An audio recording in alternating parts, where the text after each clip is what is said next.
Good evening, everybody. Welcome to Liberty Libations number 155. My name is Jake Green, joined as usual by Alden, Hardee, and Nick Ciesielski, soon to be joined by Stephen Hilton.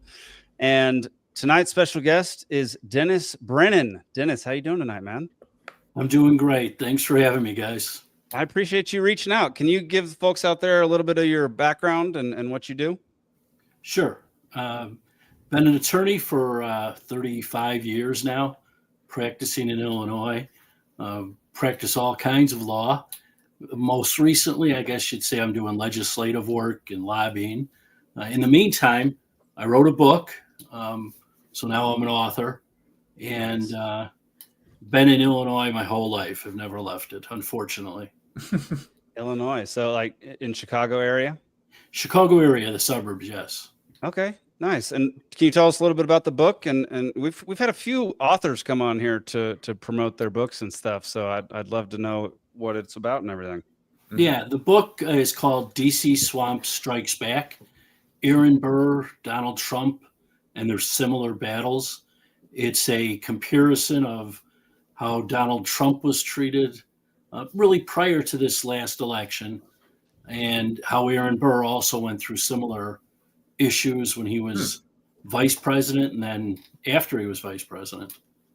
Interesting. It breaks it down, the media, how the media was then, different, but still involved. You know, they didn't have social media, didn't have TV, but they did have pamphlets, which were kind of like newspapers. Yeah. And, those battles, lawfare, there's a comparison of how, they had problems with the president in office at the time. So I think there's a lot of good comparisons people can read about. Everything's referenced, so it's not just my crazy opinions. I've actually referenced it, and gives people who are, if they're Trump fans, they can look at it and go, oh, I've got some evidence here. Mm-hmm. And if they're not enlightened, perhaps they can look at it and say, wait a minute, I didn't know that. Maybe look at things a little differently. I don't think they're going to change their minds, but if they could just be a little bit more accepting. Yeah, we've learned that it's very difficult to change anybody's mind. You just got to put the information out there and let them do with it what they will. I would say that someone that is willing to read that book might be one of the ones that would be able to at that point, if you're able to kind of like commit to an entire book that's not openly anti-Trump or whatever. I don't know. But yeah, I try to reserve some small hope, but it's small. Yeah. What has been, and the book is already out for sale, correct? The book is out. It's available on my website, which is authordennisbrennan.com. Also available through Amazon.com, Barnes & Noble. And I think what they say is there's 50 other locations, but I like to say where all good books are sold. Yeah. And have you gotten any like feedback from any of the readers? Like anything that they have opinions on? Yeah, there's been, besides the people that I asked to read the book, would you expect them to at least say, yeah, good job. We've gotten good reviews on the Amazon, readers who, make comments. So that's been good. Some of the podcasts I've gone on and a few radio shows, those individuals that read the book liked it for the most part. I think there's one or two in there who we may have battled during the podcast, but they, I think there was one funny one. I was doing a podcast and it was being recorded on a Sunday, and this woman said, she was the host, and she said to me, we're about 20 minutes into it of an hour, and she said, oh my God, newsflash, I didn't know you were a Trump supporter. And she said, you seem so nice. How can that be? No, she was nice about it. And we didn't really argue. I think that's my favorite story so far. And we continued with the interview. I don't know that I convinced her, but she was a decent host. She actually asked decent questions. And that can be another good thing, just to even, if someone needs that, just to be like, oh my God, a nice person that supports Trump, like these aren't mutually exclusive. And like, I don't know, just being that and just being the face of that might be just a step for some people to just kind of hopefully just dislodge some just really strong walls that have been put up around, and like you just get cast on the other side with like the whole associative lot that is being painted around one individual in our time. So yeah, right. And I think, you know, that brings up the point of how people do perceive what the other side is, whichever side you're on. You know, and everybody, I think from the right, it's like, well, it's a bunch of elitists on the left, and you know, on the left, they depict especially the MAGA people as just sheep following Trump no matter what he says. But if you dig deeper, you talk to people, I hear more criticism from people that voted for Trump on little issues. I'm not saying they're changing their mind, but they'll disagree on issues pretty strongly. You know, whether it's the Epstein files or, you know, it could be just you're putting money into the, you know, when he's talking about putting money into the insurance, the HSA. So I don't see any of those depictions as being true. It's that kind of blows my mind how the people on the other side will say, they'll describe the whole movement as if they know. You're not even in it. How would you know? Yeah, that's fair. And you're right. Like a lot of the MAGA folks these days are have some opinions against Trump with this current term, some of the stuff that's going on. So it's been interesting to watch everything that's been happening. But before we get into our topics for the evening, Alden, what are you drinking, man? I got a Manhattan with that really good Italian vermouth that I had from last week, and then just a Yingling, just, you know, nice to grease Nick, the wheels. You got the mead still? Yeah, I went to the gym instead of going to the liquor store this evening. So that's a solid choice, man. Yeah. That's good. Yeah, keep doing that. Dennis, did you come with a libation tonight? I'm afraid I'm a lightweight. I'm just having lemonade. That's all right. Yeah. I'm only having bone broth and tea tonight because I just drove about 24 hours in 30 hours. So I'm a little worn out, and I don't want to drink tonight. I think I would fair. It would be a situation like I had like 6 weeks ago when I got accidentally got hammered on the podcast. Or I was worried about you falling asleep at the mic. Yeah. So, you and me can be the non-drinkers tonight because the three people that'll be on the bottom will definitely be drinking. So, I like that we're all bottomless drinkers. Yeah. We got to separate the alcoholics from the normal folks somehow. So, all right. Well, let's go into this first topic for the evening, which is democracies and demagogues. And we're going to watch a video and then talk about it, and we'll go from there.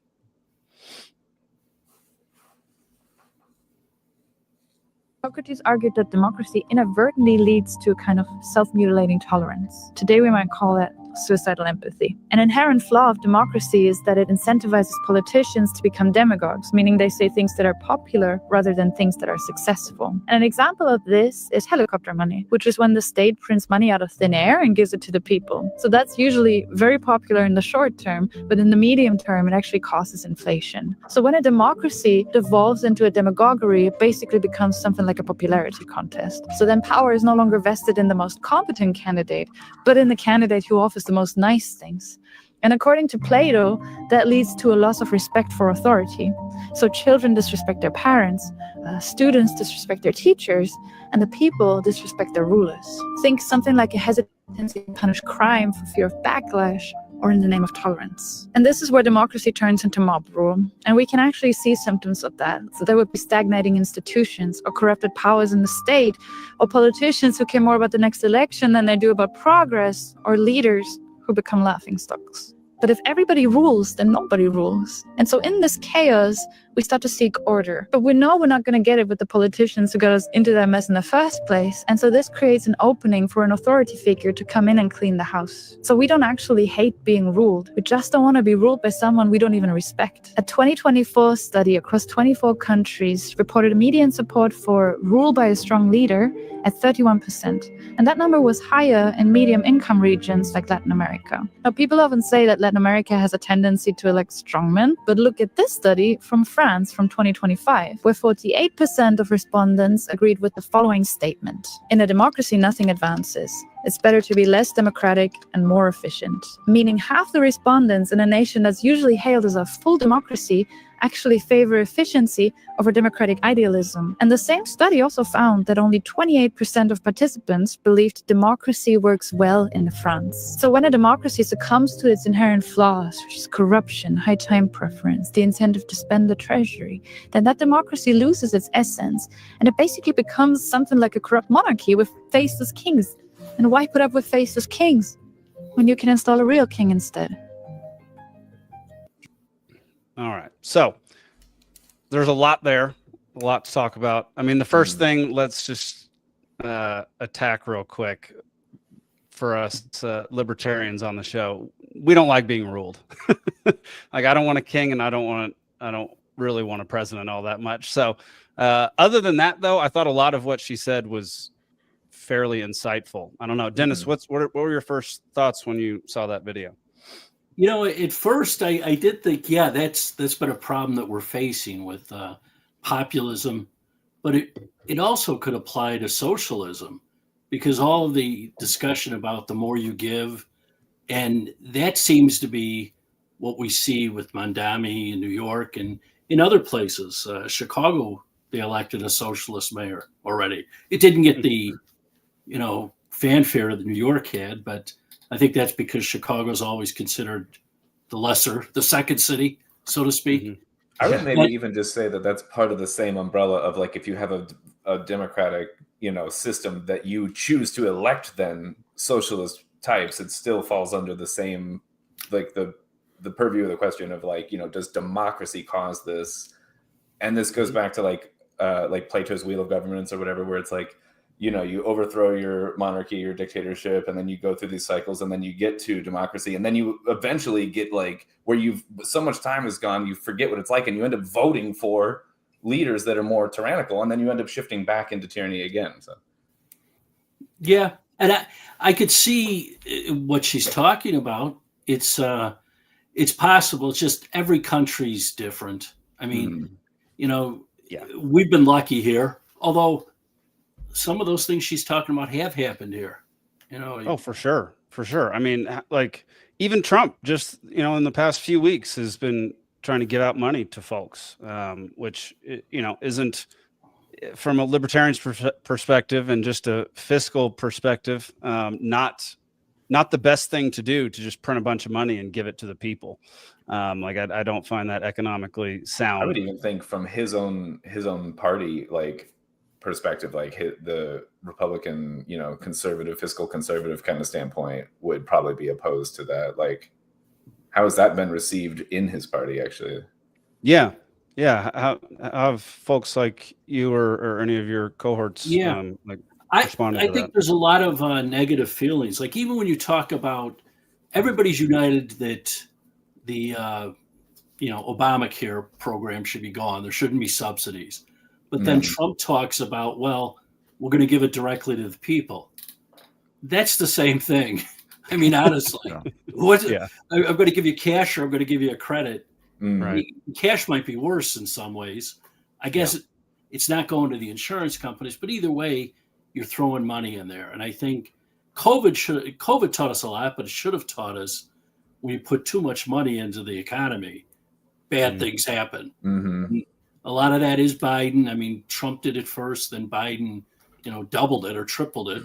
So, I think most Republicans have always looked at it like we have to bring down the debt. We have to try to balance the budget. So these ideas of let's give giveaways aren't received that well. But, the reality is they don't have the votes to stop them usually, or the guts maybe.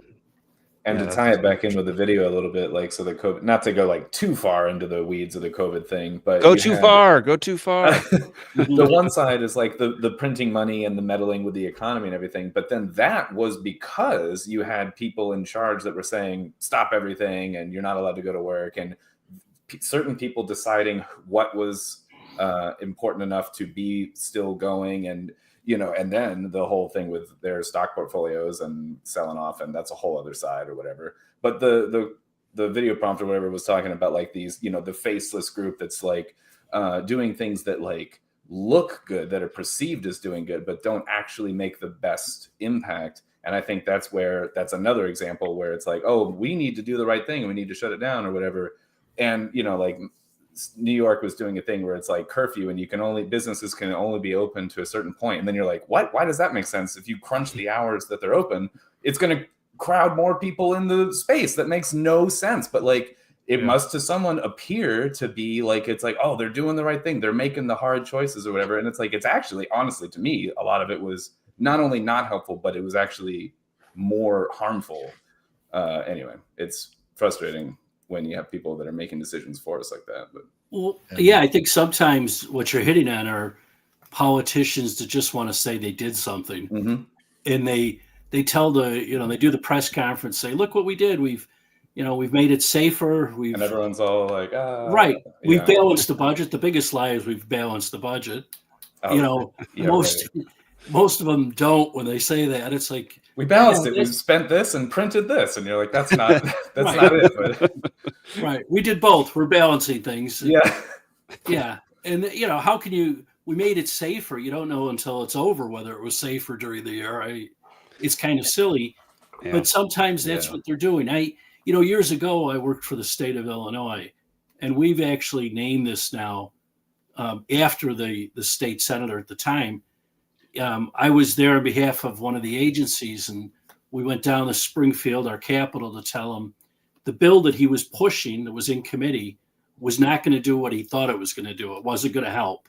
Mm-hmm. And he turned to me, and my boss was with me, and I'm explaining this to him, and he said, well, can't we just say it works? Oh, no. That's not surprising. Yeah. I said, you can say whatever you want. You're the elected official. I'm just a guy working in the building, but it's not going to do what you think it's going to do. And what in a the perfect end, example and how ineffective. Oh my God. Let's just pretend it works. You're like, that's what he was saying. Wow. Yeah. Wow. Before we continue, Stephen Hilton, welcome to the show, brother. Hey, fellas. What are you drinking, man? I've got a smorgasbord tonight. So okay. IPA. Yeah. Oh, obviously. Yeah. So we've got the it's not wanting to show up, but the Field of Ferment, the Fremont. The green. I've got the Creature Comforts Winter, and then I've got the High Wire Elated Winter IPA. It's a winter IPA. Yeah. So, well, it's winter time, so that works. There's an IPA for all seasons. Is it winter? Doesn't winter start on like the 21st or something like that? I mean, we got 6 inches of snow the other day, so it's winter. We had 80-mile-an-hour winds last night here. Yeah, that's fun. Just hell. Ripping trees out of the ground and stuff. It was 65 today, and I had 3 raindrops. Mm-hmm. I got up to the 50s here, so I mean the snow's melted at this point, but we were 6 inches of snow and all right, single-digit temperatures. All right, Nick, let's get back to it. Nick, what were your thoughts when you saw? She calls these video essays. If you don't follow this chick, highly recommend. She is fantastic. She's a huge promoter of Bitcoin as well, so I love following her. She does these things called video essays where she writes it out and then kind of gives a dramatic reading of it to the camera. And they're all like, so many of them are fantastic. So yeah, Nick, what were your thoughts on watching that? Yeah, I would be, I guess, remiss if I don't at least mention Hoppe, because I think he really identified this way back when he wrote Democracy, the God That Failed. He kind of pointed a lot of this stuff out. I mean, the fact is, once people realize that, once politicians realize that people realize that, that they want something, they want free stuff for it, and it's never free because it comes out of the tax, either out of tax money or out of printed money, money they create out of nothing, treasury, whatever, all the complex methods of creating money. Once people realize that, once it comes down to give me something for free or I'm not voting for you, you've lost the game at that point, and that's where we're at. And, trying to convince everyone, hey, we have to stop the free stuff. We've got to cut back on the welfare state, the warfare state, everything. Like, we can't be out there, the tariffs were so great, we're going to send checks to everyone. All right, well, we're still 30 trillion in debt and climbing. Biden sent the checks to, Trump sent the checks in COVID. George W. Bush sent the stimulus checks all the way back in the early 2000s. So I mean, it's just become a habit now of let's just send people money back, and the debt continues to grow and grow and grow. I think the debt is the interest on the debt. I don't think it's quite past the welfare spending yet, or the Social Security spending, but it's getting up there to be one of the largest expenses. Well, it's past the income tax. Like it's already more than what we generate in income tax each year, which is insane. The interest. Yes. I didn't think that was quite the case, but I know it's one of the largest expenditures. It's outspending. Let me double check that, but I'm almost certain that's correct. Keep going. Sorry. Regardless, so how sustainable once basically all the money you're bringing in is going to interest, and so the other trillions of dollars you want to spend is going to this and that. And Trump made some the whole Doge thing to start with, but I don't know where that is or what. I'm hearing that you saw. Oh, well, the official Doge has dissolved, but now these people are in the individual departments and are working from inside. We'll see. I mean, getting rid of USAID was a good thing. That took a little bit, but there's so much more waste, fraud, and abuse that needs to get out of the system. So much money being spent on just ridiculous stuff. So many federal employees that aren't needed, aren't wanted.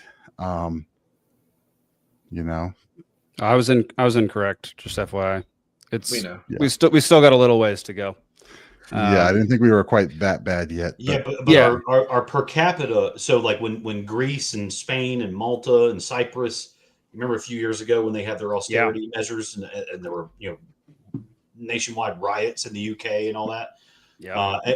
And the Bank of Cyprus even did that bail-in where everybody that had more than $250,000, they just shaved some off the top. They're like, okay, you had 300K, now you got 250. Thanks for the donation.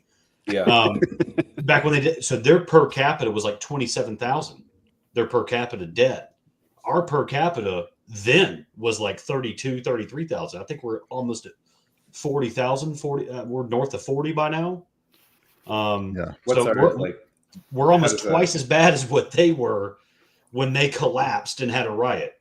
To be fair, though, you're talking about countries that are fairly shitty economies to begin with versus there's a lot more tricks you can pull here, especially when every other currency is worse than the US dollar. Therefore, every time one of those currencies starts going down, you drive demand for the dollar and keep it afloat, right? It's what I keep going back to, it's dollar milkshake theory as far as that goes, is that the best worst money is still going to win out over the worst money. So what do you do when our largest shareholder of treasuries, Japan, starts raising their interest rates? What do we do now?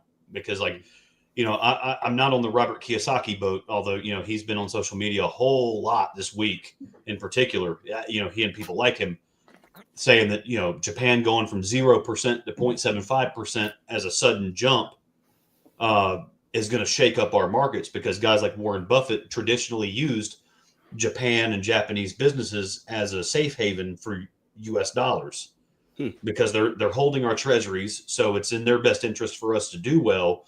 But we have, political turmoil, legislative gridlock, economic uncertainty, fiscal uncertainty, and our government is actively trashing the dollar.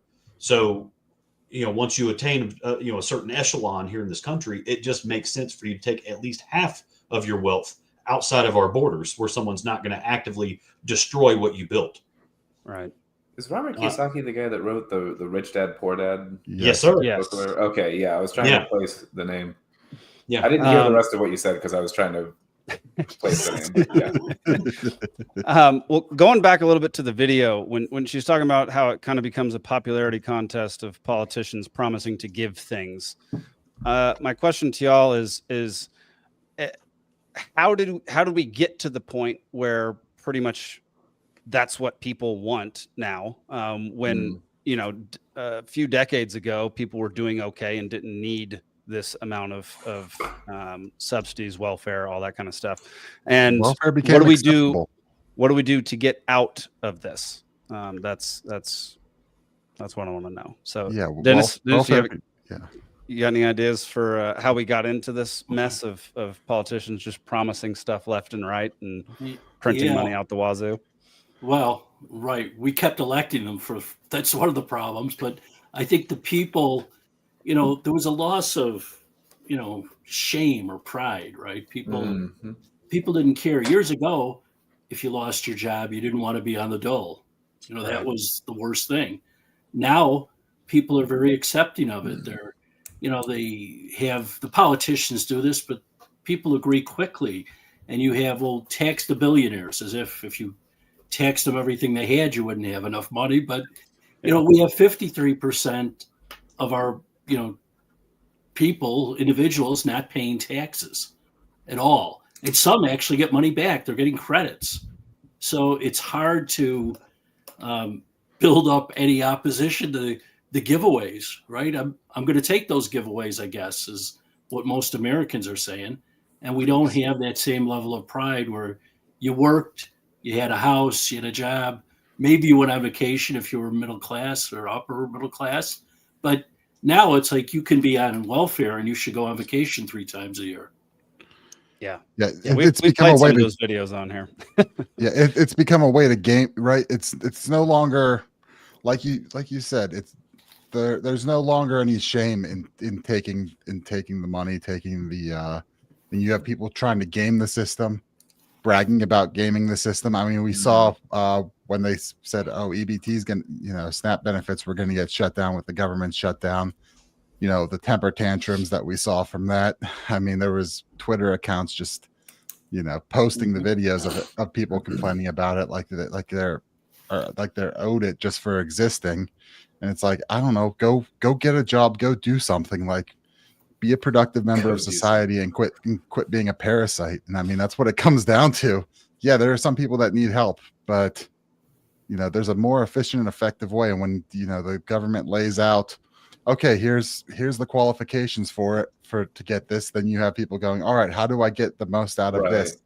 And then it's or how do I look like I meet these those benefits and that benefits and this, and and we've talked about like the welfare cliff before. Like, if you're getting all these benefits, you might be getting $60,000 in benefits a year, where if you go get a job, you're getting 30,000, a low paying entry level job, you might make 30,000 a year. You're taking a 50% shave to go get a job. And so now you're no longer incentivized because you start working. I mean, part of that's also the single parent thing. If you have a father in the house, now you lose benefits on that. So you tear apart families in the pursuit of it. Like the whole way the system is laid out versus, pre-welfare, where you're relying on community organizations to, help it out, where you can individually, one by one, someone can look at someone's situation and say, okay, we can find some money to help you here. Maybe we'll find someone to volunteer to help you with the kids here. You can go get a job there. This guy's looking for help.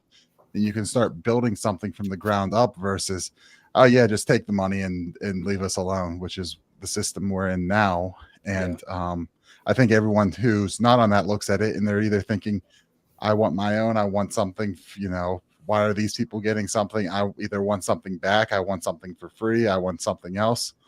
I mean, you had, all through the Biden thing, you had the promise of, college student loan forgiveness, right? Everyone who went out and got a college degree that should have paid, and a lot of them took liberal arts degrees and went and worked for Starbucks or whatever. And stop talking about me. I'm right here. Hey, yeah. Me and Alden both are on this show. Nick, shut your mouth. I can hear everything you're saying, Nick. Yeah. Regardless, I'm. You know what I'm getting at here. So yeah. Rip into us. So now it's everyone who shouldn't be looking for money is looking for money, and so now you're just locked in this cycle here until you can get past and get out of that. And Jake's frozen. So no, I'm here. Now you're back. Steven, you look like you're wanting to say some stuff. So you got anything? Yeah. So, I mean, in terms of the SNAP benefits, like, the one legitimate case for that was, I know some folks in the area that do, fostering, so like the foster housing, the foster parents, fostering kids, like that's they're not always people of means, but they are, people willing to open up their home and take in foster kids. They were legitimately hurt by the cutoff of the SNAP benefits. And that was, I get it. Yes, it is a parasitic activity. So, the way you loosen that up to swing the pendulum back the other way is let's decriminalize charity. No, seriously, because I know there's a friend of mine that used to cook for a catering business, and when the movies came to Georgia real big, a few years ago, they were on a movie set in Atlanta, in downtown Atlanta, in Midtown, and after the filming stopped, they were able to wrap up early. Everything took on like the first 2 takes. They didn't have to film all day, and they had lunch prepared for 70 people, and everybody got sent home, and so they had 70 lunches prepared. And so she's like, well, what do we do? And boss man was like, hey, just, there's folks around here, go hand them out. Well, the Atlanta Police Department wrote them tickets. Yep. For giving away free lunches. They're I'm not even surprised, man. You're not certified for this. This wasn't an inspected facility. This wasn't graded for this. Yeah. All this kind of stuff. You don't have a permit to be a good person. Yeah. Exactly. So well, and then local Atlanta news. I know, just a couple of years ago, there was a retired doctor, a physician. He was a practicing family medicine physician in the Atlanta area for 25 to 30 years. Okay. He retired. Yes, his license lapsed, right? But he was donating his free services. Do you forget how to use a stethoscope, take blood pressure, and take temperatures? I mean, because that's what he was doing. And he was giving people Tylenol if they had a fever, right? But then he was referring them. Hey, my buddy has a practice down the street. Go see him. He'll help you out. Yeah. Dude got arrested. Yeah. Oh, gosh. Multiple times. Insane. Like this, it made the local news, and he went to jail because he was practicing medicine without a license. And it's like, screw off. Like, that's why people are on the government dole, is because charity is illegal. Or the story we covered last winter where it was like the church was taking in people when there was the freeze, the cold snap, and they got citations or whatever fines from the cops because I think the pastor got jailed, actually. Yeah. Jeez, man. Yeah. So, and you wonder why Joel Osteen locks his doors when there's a flood. That's why. We make it way too hard to, hey, are you paying the hotel tax? Seriously. I mean, this is honestly stuff that goes on because I've talked to people at my church. I'm like, hey, so we built a church in Nepal.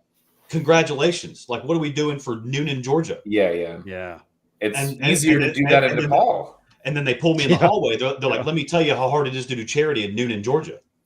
This is why dentists go down for a week and go down to some like poorer country or something and pull fucking molars out of people's heads for free or whatever, because they're not going to say shit in Ethiopia or whatever if you're willing to offer your free services or whatever. I mean, hell, we've seen Rand Paul go do eye surgeries and shit over in Africa. Yeah, right. Like you're bringing Jesus and clean water and positivity.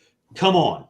But it inspires like an exporting of your like volunteering services or whatever and your charity, and it preserves daddy government, the sole role in like we say who gets what and we dole this out. And it I think in terms of like the original question here of like how did we get here, that is part of it. And I think keeping the status quo and keeping the few in charge that can say who gets what and why and how, and keep spending more money, and like they don't want someone showing them up. They don't want the private citizens helping and alleviating the financial stress or whatever, because it's a money machine, the charity side and the welfare side for this country, as long as you keep getting to just kick the can down the road debt wise. But that's something else I was going to mention. I had some friends that fell in some hard times. The husband lost his job. The wife was a stay-at-home mom at the time. Of course, afterwards she went and got work, but he lost his job, and they went on food stamps, right? He was like, okay, while I'm between things, we're just going to kind of fill the gap. I paid taxes my whole life. I'm 30 something, I can ride the wave for about 6 months while I find something decent. And he got a job 3 weeks later, and he goes back to the office and says, hey, I got a job. I need to cut off these food stamps. And the receptionist, not even lying to you, she just goes, hey, You've been approved for 6 months. It's a mountain of paperwork to get you off of it. It's harder for me to undo it. Yeah. Yep. Just take your 6 months. And he's like, I'm 3 weeks into this. You're telling me I've got 5 more months of benefits? And she goes, just take it. She goes, it's gonna take 2 weeks to get you off of it, minimum. Yeah. Well, okay, so y'all have definitely given some good answers to the question, but no one said the real answer. What was the original question? I forget now. Original question was how did we get here? And how do we get to the point where politicians could promise things and people would want to take it? And there is a specific origin, and it's going to be no surprise to some of y'all what I'm Woodrow thinking. Wilson. Is it? There we go. There we go. Let's go back to the Federal Reserve. Yeah, dude, it is the creation of the Federal Reserve. Yeah, like before that, they couldn't just print money out of thin air. They couldn't bankroll a whole bunch of programs that they couldn't actually afford. They had to stick to a budget or actually borrow money. No, you're totally right. Which they would then pay it back. We could talk about 100 other parts that keep it moving and like kind of cultural components and other things. But like if you just don't have the ability to just print the money and keep it going and do the thing, then that really just stops. It ceases the whole. You're right. It ceases. Yeah, the whole I mean, you're like by doing that, and then in 72 going off the gold standards, like those two things combined just accelerated the amount of poverty, desperation, the amount of people that found ways to get money out of the government. Like it opened up the floodgates for all of these programs to run rampant through the government. And the only way to be able to do that is to have a Federal Reserve, a central bank that prints the money out of thin air and isn't actually accountable to anybody. And so the Federal Reserve, I maintain, and I have maintained for years now, that the Federal Reserve is the most evil thing in the world. It should be the thing that is abolished, and many things would be fixed over time if the Federal Reserve didn't exist. I'm not going to push back on that. And these would absolutely be some of the problems that would it would take a while. There'd be a lot of pain. Because we're here now, and this is the system we've had for years, and so it would be an adjustment. Yeah, for sure. Yeah, I mean, if you just eat cake for 10 years straight, it's going to be hard to stop eating cake. You know? Like there's going to be some pain to stop doing that. That was the rest of that quote. Let them eat cake for 10 years straight. Yeah. That's the rest of the quote. Yeah, by the ocean. Yeah, cake by the ocean. That's great. I do think there's some strong cultural shifts that have happened that have really kind of cemented it. But I think the underlying thing as far as like politics and economics that allow this to happen in the first place are, of course, being able to just print money at will or whatever, and the Federal Reserve System. So the four of us, Dennis, we're like, I don't know. I voted for Trump this past time. I'm not a huge Trump supporter, but the whole Trump era has brought back in some of the culture of, especially among men, like be a man, do what needs to be done. Don't take handouts and earn it for yourself. Like there's been a pretty big culture shift over the last few years in that direction. I'm thinking of like the Jocko Willinks, the, Joe Rogan, the Cameron Haynes, like all these guys, who go on all these shows and kind of promote being your own man. And so like if we can get more people being influential in that way, then I think we're headed in the right direction. But see, that's a cultural with the Federal Reserve, that's a Band-Aid on a bullet hole. But to be fair, I think a lot of what Trump ran on, at least a lot of the messaging in that, there wasn't a whole lot of trying to buy it off, right? A lot of what was sold was things like Doge, things like, abolish this, abolish that. We're going to root out this, the whole drain the swamp stuff. Yeah. The whole campaign, it wasn't a whole bunch of free this, free that, free everything that you typically see from the Democrats. So, now that he's in, we're seeing a little bit more, we're seeing more of the, we're going to give this, checks for this, checks for that sort of thing. But we he did run on, and there was a cultural movement that was probably for the first time kind of supporting that concept of, hey, we need to start cutting stuff instead of demanding more free stuff. Yeah. Dennis, would you agree with that, or do you have any comments on that? Yeah, I think that's accurate. I think Trump ran on things here. I'm going to fix these things. Immigration's out of control, or illegal immigration, I should say. We're gonna stop people from walking in. Crime was a big issue. Obviously, the economy. But with all of that, I don't remember him ever saying we're going to give you free money or I don't remember that either. That was not part of the platform that I had ever heard. Yeah. Right. But he's hit us with a few things this time. Like he also didn't run on tariffs, as far as I know, or whatever. Like the thing. No, he did. Oh yeah, he definitely ran on tariffs. Then never mind. Don't listen to me. I live under a rock. Who cares? Yeah, Alden just paints all day. He paints ceilings in his own house repeatedly. Yeah, I just paint my eye over here. Who cares? I don't care. Yeah. So never mind. Apparently he was running on tariffs the whole time, but I didn't vote for him. So. Yeah. Well, y'all are right. I mean, he definitely didn't run on giving people a whole bunch of stuff. He both times he pretty much ran on. I mean, the first time was the drain the swamp thing, and the second time was Doge. And or when we say give, part of the pitch to us was at least the Ross Ulbricht thing. So that's not a give. That's a pardon somebody who deserves to be pardoned. Right. I know, but I mean, it's not money, but it was a. If you vote for me, I'll free this guy. So, but he kept his word. I'll give him that. Like he did promise word. it. Yeah, and he did. He did. I'll give him that. Yeah, and I maybe in the wrap up, I'll cover another one that's upcoming that I would like to see. But we'll talk about that at the end of the show. Yeah. Before we move on to the next topic, Dennis, do you have any thoughts on how we change the mentality of the people in the United States to not desire to take the handouts? Like, how do we go that direction? I think you have to. I think it was starting to be done with people talking to younger voters, college voters, to convince them, because I think this last election we saw somewhat of a shift with younger voters toward the Republicans, and away from the giveaways, because ultimately all those giveaways are meant to keep you down. The war on poverty, started by Lyndon Johnson.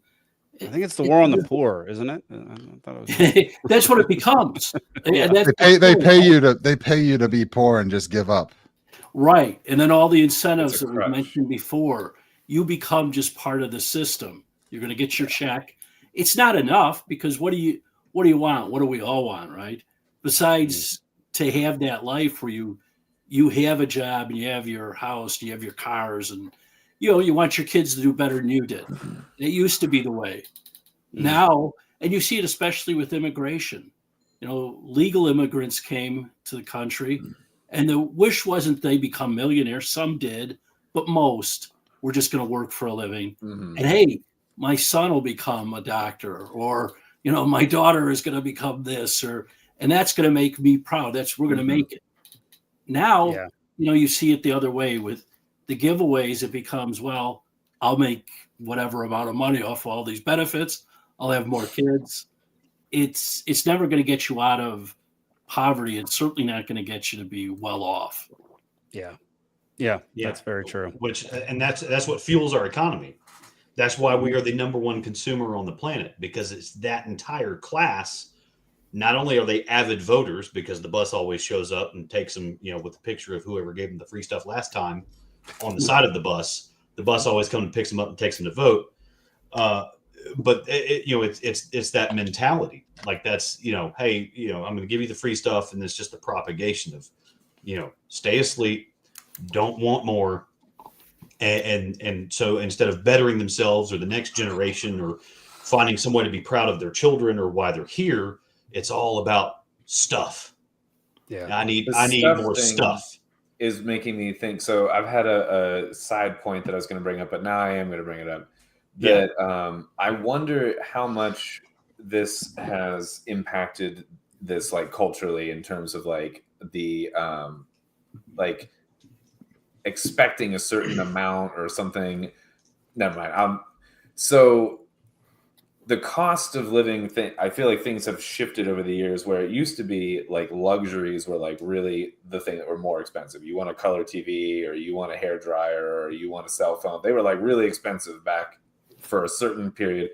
And now I feel like tech is cheap. Like, of all the things, that's one of the few things the price has gone down on. Like, I just got a new TV. I had like a 20-year-old TV for the longest time. It was a piece of shit. And I finally got a new TV. And I spent, half as much on this TV. $400, you get a 65-inch 4K. That's what I'm saying. And it's like, that TV, honestly, it'll blow your mind. Like, right. And it was like $400 or $700 or whatever. And like the TV before it that like my grandma bequeathed to me when we moved or whatever, it was probably $1,500 at the time for a piece of shit. Like, it's just crazy. And so this rising tide that lifts all boats, tech-wise or whatever, we have this weird thing where it's like food and housing is fucking expensive. And it's like, and the government will be like, here's a check for food and housing. And then, but all the other stuff, you can run out and get a cell phone and a TV and all this other junk, and you can watch stuff and you can be satisfied. And like, I feel like you're living a similar lifestyle as someone who's richer than you. Whereas back in the day, it was like, if you had money for food and housing, that's it. And you didn't have money for a cell phone or whatever. It was brand new shit. Like, you didn't have money for a color TV. I don't know. I feel like it's this illusion that's created by this weird thing where like the gadgetry and the fun stuff is cheap and the staples are what are expensive. And if the government's paying for the expensive staple shit, which back in the day, I'm sure it was the same thing. I'm sure the government for the welfare wasn't going like, here's just cash, go to Disney World, and then, like, don't worry about food. No, they gave you milk and cheese. It was the government. The cheese. It was the government cheese. Yeah, I know. Yeah, government cave cheese from the cheese reserves. Yeah, we could do a whole thing on that where it was caused by a government subsidy. To the dairy industry, and then they had to fucking hide it in caves or whatever because they made too much of it because it was subsidized. Whatever, government messes everything. I'm sorry, but I wonder if that's part of the thing is like that. Just like the cost of living is so different than it was, and the cost of luxuries comparatively, and we've gotten into this like weird realm of entitlement based on and also an interesting thing is like I'll see videos of folks on welfare who own these super expensive like they'll get high end like a full on iPhone Max, but they're getting their groceries paid for by the government. Like what is what is going on there? They give. And they'll be like, "Oh, I get like $1,400 a month for groceries." I'm like, $1,400 a month? I'm like, I don't spend that much on. I'm like, what are you eating, lobster every night? That's crazy. Like, some of the times you having a Baptist revival every Saturday in your backyard. Yeah. Every week's a holiday. Like, goddamn. Yeah, like me. For groceries, like just on myself is about $100 a week. Sometimes I would say under. $100 to $150 is like what I would say, depending, like on average, sometimes a little less. But although, that's counting the fact that like I buy a cow, a quarter of a cow, and it's in my freezer for a year. Right. And that's like my big expense on food. Yeah, so you think ahead. We're getting off topic a little bit. Yeah, let me throw one stat out there because back when Neil Bortz was still syndicated, I think 2012 was his last year. That was right when Obama was being inaugurated. That's when Neil Bortz finally retired. That was he's the guy that helped me realize I was actually a libertarian. So back then, so we're talking 12, 13 years ago. I like the way you worded that. Realize you were a libertarian, not that you became one. And I think that's the story with a lot of people, but never mind. It's a story for another day. Sorry. Yeah, absolutely. But the stat back then was if you were on all the entitlement programs, the food stamps, the housing assistance, the utility assistance, the unemployment, the this, the that. If you were on all of that stuff and you had 2 kids and you lived by yourself, you had more disposable income than someone making $65,000 a year. Yeah. See, and that's where it's weird is that once you qualify for it, you are living so well relative to the margin that you would probably be, in consideration for in terms of pay. You're not incentivized to continue looking for work. And that's now 30 to 40% of the population is in some kind of scenario like that where they're getting some kind of subsidy. And so imagine that where your focus is not on subsistence, it's not on standard of living, it's not on existence. Now you have consumption-based income. So that's and it's sad to say that's what's driving our economy. Yeah, no kidding. Yeah. All right. Well, thought that was fantastic, y'all. Let's move on to what I think is the funniest. Well, one of the funny topics for the evening. One of the two funny topics for the evening here is Lindsey Graham. Expanded surveillance. Now he's upset it's targeting him. So enjoy. Employees are patriots as far as I'm concerned. I'm for oversight of the government, but the people out there trying to protect us are not the enemy. I'm not worried about the NSA. Now I find out they they spy on my phone records as a senator and a private citizen, chairman of the Judiciary Committee in 2023. I'm going to sue. If you don't sue, they'll keep doing it. The NSA. Wow. That's funny. They need to spy on his cholesterol levels, apparently. So Lindsey Graham, 10 years ago, advocated for expanding the NSA's authority, not hassling them, allowing them to do whatever they wanted to do. And 10 years later, he's whining about them spying on him. And this is just what we always talk about. The libertarians were right again. Yes. The principle of it, not just like when it pertains to you specifically, but broadly speaking, are you for or against something on principle? Yeah. And you can't be for something and then against it when it's used on you. That doesn't work for my brain. I'm so frustrated. Dennis, what are your thoughts on that flip-flop of Lindsey Graham? Right. Is anybody surprised by Lindsey? It is funny, especially when it comes down to national security. But people, you think it's never going to be used against you. Oh, give the guy, give whoever power, but give the government power. You wouldn't want to give your boss at work power really over you. And, the more they get, it's like, wait, we could fire you for anything. That's why a lot of people want unions, right? So you can't fire me for anything. Those of us that aren't in unions, and we're at will, it's like, well, you got to watch yourself. But with matters like spying on you, you would think Lindsey, as a senator, would be swift enough to realize that could be turned against you pretty easily. You would think. And, obviously it was. Or maybe he thinks he's exempt, you know what I mean? And that's even worse. If you're like, oh, I vote for it for the average citizen, but not for me. I'm in the government. You know what I mean? Like, that's even worse if that's his expectation. Well, it's always that way, right? I mean, who were we talking about back then? We're talking about supposedly terrorists, right? It always, hey, we got the Patriot Act. Then it becomes, wait a minute, we can spy on your campaign. Yeah. Or we can, well, I didn't think you'd do that. Well, you should say was very much doing that. Yeah. We learned that with the first Trump campaign, right? I mean, they were spying on Trump Tower and concocted the whole Russian bullshit. I mean, right. And a lot of those, they're out of control there. A lot of those tactics come out of the Patriot Act and then the USA Freedom Act, which was the one really after it. And it gives them power that you normally wouldn't give government. And it really is that idea, well, it doesn't affect me. So what do I care? Until it does. And I think Lindsey just found that out.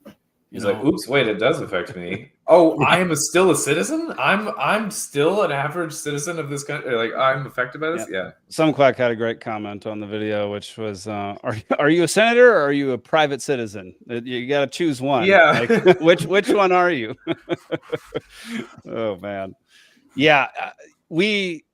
Our producer who's on, we'll just call it paternity sabbatical leave right now. We'll say sabbatical. Paternity leave. It's better. It's more fun. He runs a organization called Banish Big Brother, which is all about surveillance and spying and stuff that the government does on us, and they're trying to organize localities to help ban smart cities and spy cities and all these things.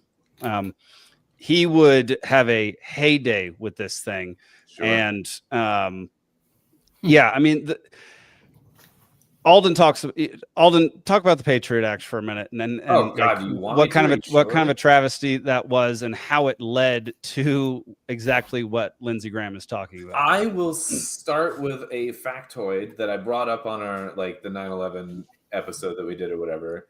That I posed it as a question then, and no one got it. But that we are still today technically under the emergency situation that was characterized around the 9/11 attack, that allowed for, this is similar to like COVID was like, oh, it's an emergency, so we have to bend the rules to do this thing. Or like, 9/11's like, oh, it's an emergency, so we're going to force past this, whatever 400-page document that was apparently ready to go in a matter of days after and everything. But today you vote for a thing or you're okay with a thing in the moment and it's under the emergency thing. Are we still, like, if you ask anyone in their right fucking mind today, like, are we still in the same state as a country, as a nation, as we were during 9/11? Who would say yes? And yet on paper, we still are under the emergency like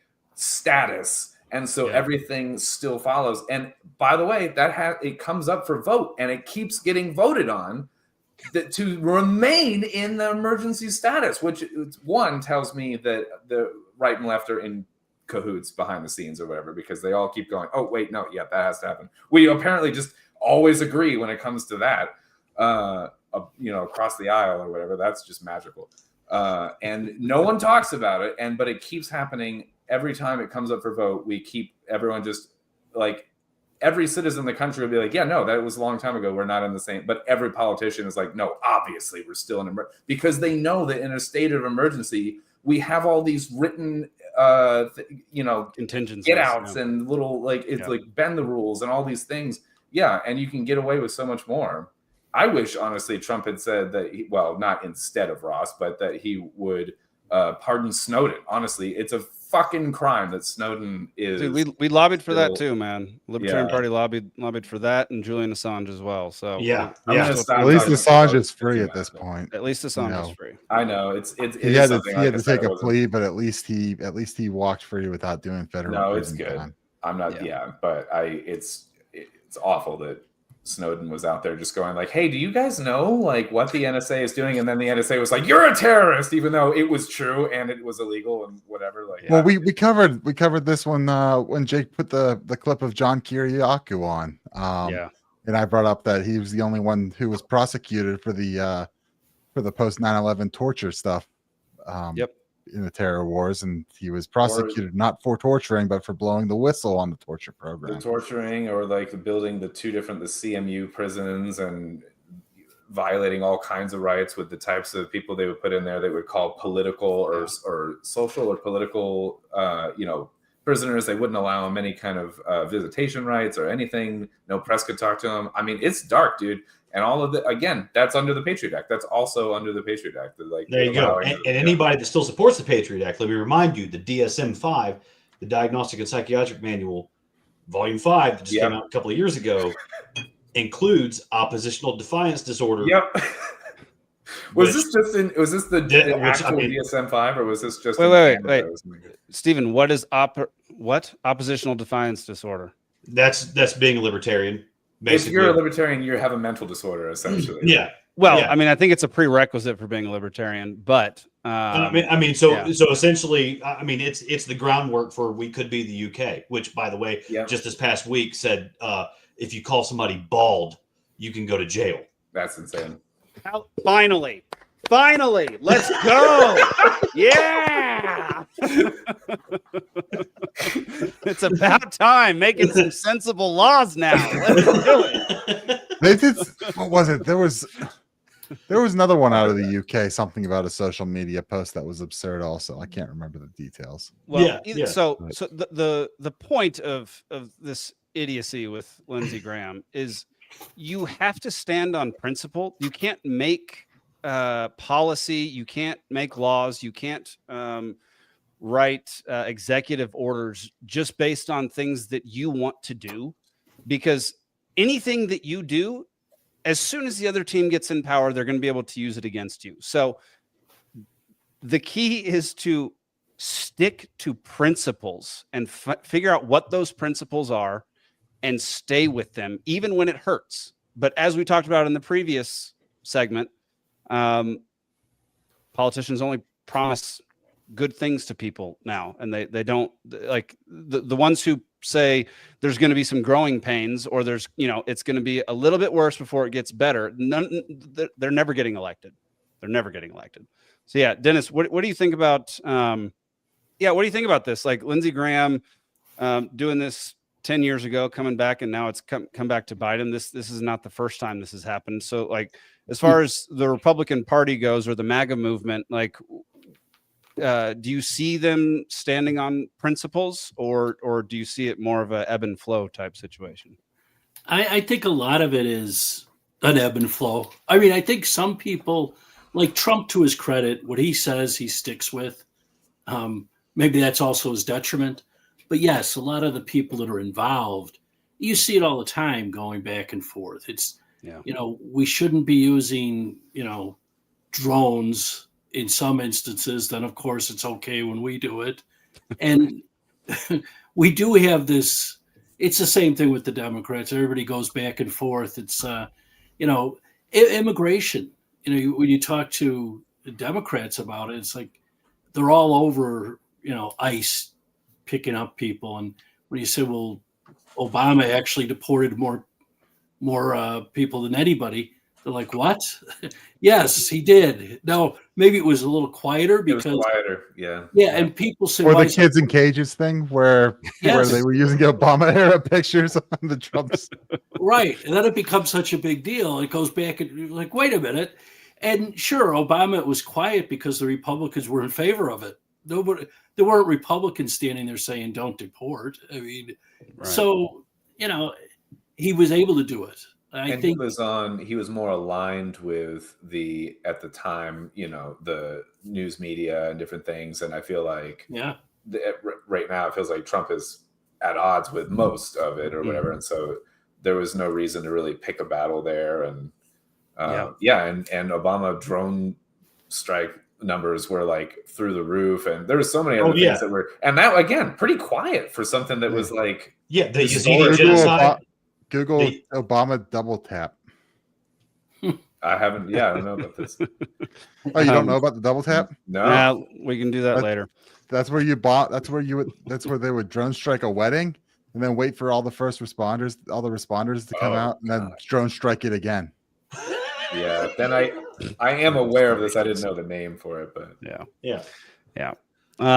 So I mean, that's kind of the moral of the story is if you don't stand on principle, if you don't make laws based on that, then it will come back and bite you. And Lindsey Graham, thank goodness it's him. It just makes me so happy when that guy's face gets upset. I wish people would think more. That guy made my skin crawl when he was on our side 10 years ago. Yeah. It was still one of those, like, you're saying the things I think, but like, you're still gross. Yeah. Because then you even listen to his story too, and he was just talking about like how he grew up, in the pool halls of South Carolina. His dad was some businessman or whatever, and he made his business network in the the shady back rooms of the pool halls, and it was like that checks out. Yeah, that does check. Yeah. All right, y'all, we're gonna move on. I am not fucking drunk. Well, 19th are blue. Every pretty girl deserves to go to a ball. This is everything about it's a clam. I love it. I gotta be honest with you, I feel like I'm a little bit too drunk to stand up. On Tuesday, asshole. I'm drunk right now. All right. Welcome to Drunkard of the Week, the part of the show where we show somebody doing or saying something that can only be explained if they're drunk, but they're not. This week is an oldie but a goodie. I was traveling all week, so I didn't have time to scroll through any of the good ones for this week. All of the classics. Here's a classic. If you haven't seen it, enjoy. Cube has been solved faster and faster every year since it came out. And it won't be long before they can solve it in negative time, enabling people to travel backwards in time using a Rubik's Cube. The maker of the Rubik's Cube, Mattel, intends to use that to travel back in time to when they manufactured them, and the ones that they've already sold, they'll take those from the past, bring them into the present, so they can sell them at 100% profit. The problem with this is it's great for capitalism, but that additional weight of all those Rubik's Cubes will shatter the Earth's mantle, causing the Yellowstone super volcano to erupt, which is going to send the entire world into a volcanic winter that could last a century or more. So our solution is we're going to create the Robux Cube, which is a lightweight alternative to the Rubik's Cube that lighter weight might not shatter the Earth's mantle, and we can solve it faster. We can travel back in time before Mattel, get the Rubik's Cubes, go back to the Jurassic era, put them in space, and they'll replace the meat. We want to be free to do what we want to do. I've never seen that. We want to get loaded. Yeah. And we want to have a good time. That's incredible. I've never seen Drunkard of the week is Rubik's Man, everybody. Wow, that's the one guy at Diddy's house no one wanted to have sex with. Yeah, it's just him in the corner talking to himself. Dude. I got a Rubik's. These drugs are somewhere. fantastic. Let me tell you. I bought one with the intention of learning how to solve it and never got around to it. Was it a lightweight one or was it one of the heavy ones? Because that you could be. It was one that could go there. It was one that could go fairly fast. I just bought one and put it on my desk, already solved, to make me look smart. You know, every day I looked at it and I'm like, and I never even moved it. You know. I saw so many videos of the guy solving them blindfolded. There's actually there's a combination. Yeah. So if it's a pattern. If it's the Mattel Rubik's Cube, there's a certain combination, and that's why you can do it behind your back, blindfolded, all that stuff. That it solves any one of them from any configuration. Yep. There's a certain algorithm. Mm-hmm. Yep. So it's pretty cool. All right. This one's going to be quick and mostly painless. Here we go. Leading report says COVID mRNA vaccines can cause heart damage by triggering immune cells to go on the attack. Scientists have found. They put this out on December 11th. I think we did some research 3 years ago that said something. 4 years ago. Maybe 4 years ago. That said well, we didn't have the show 4 years ago, but yeah.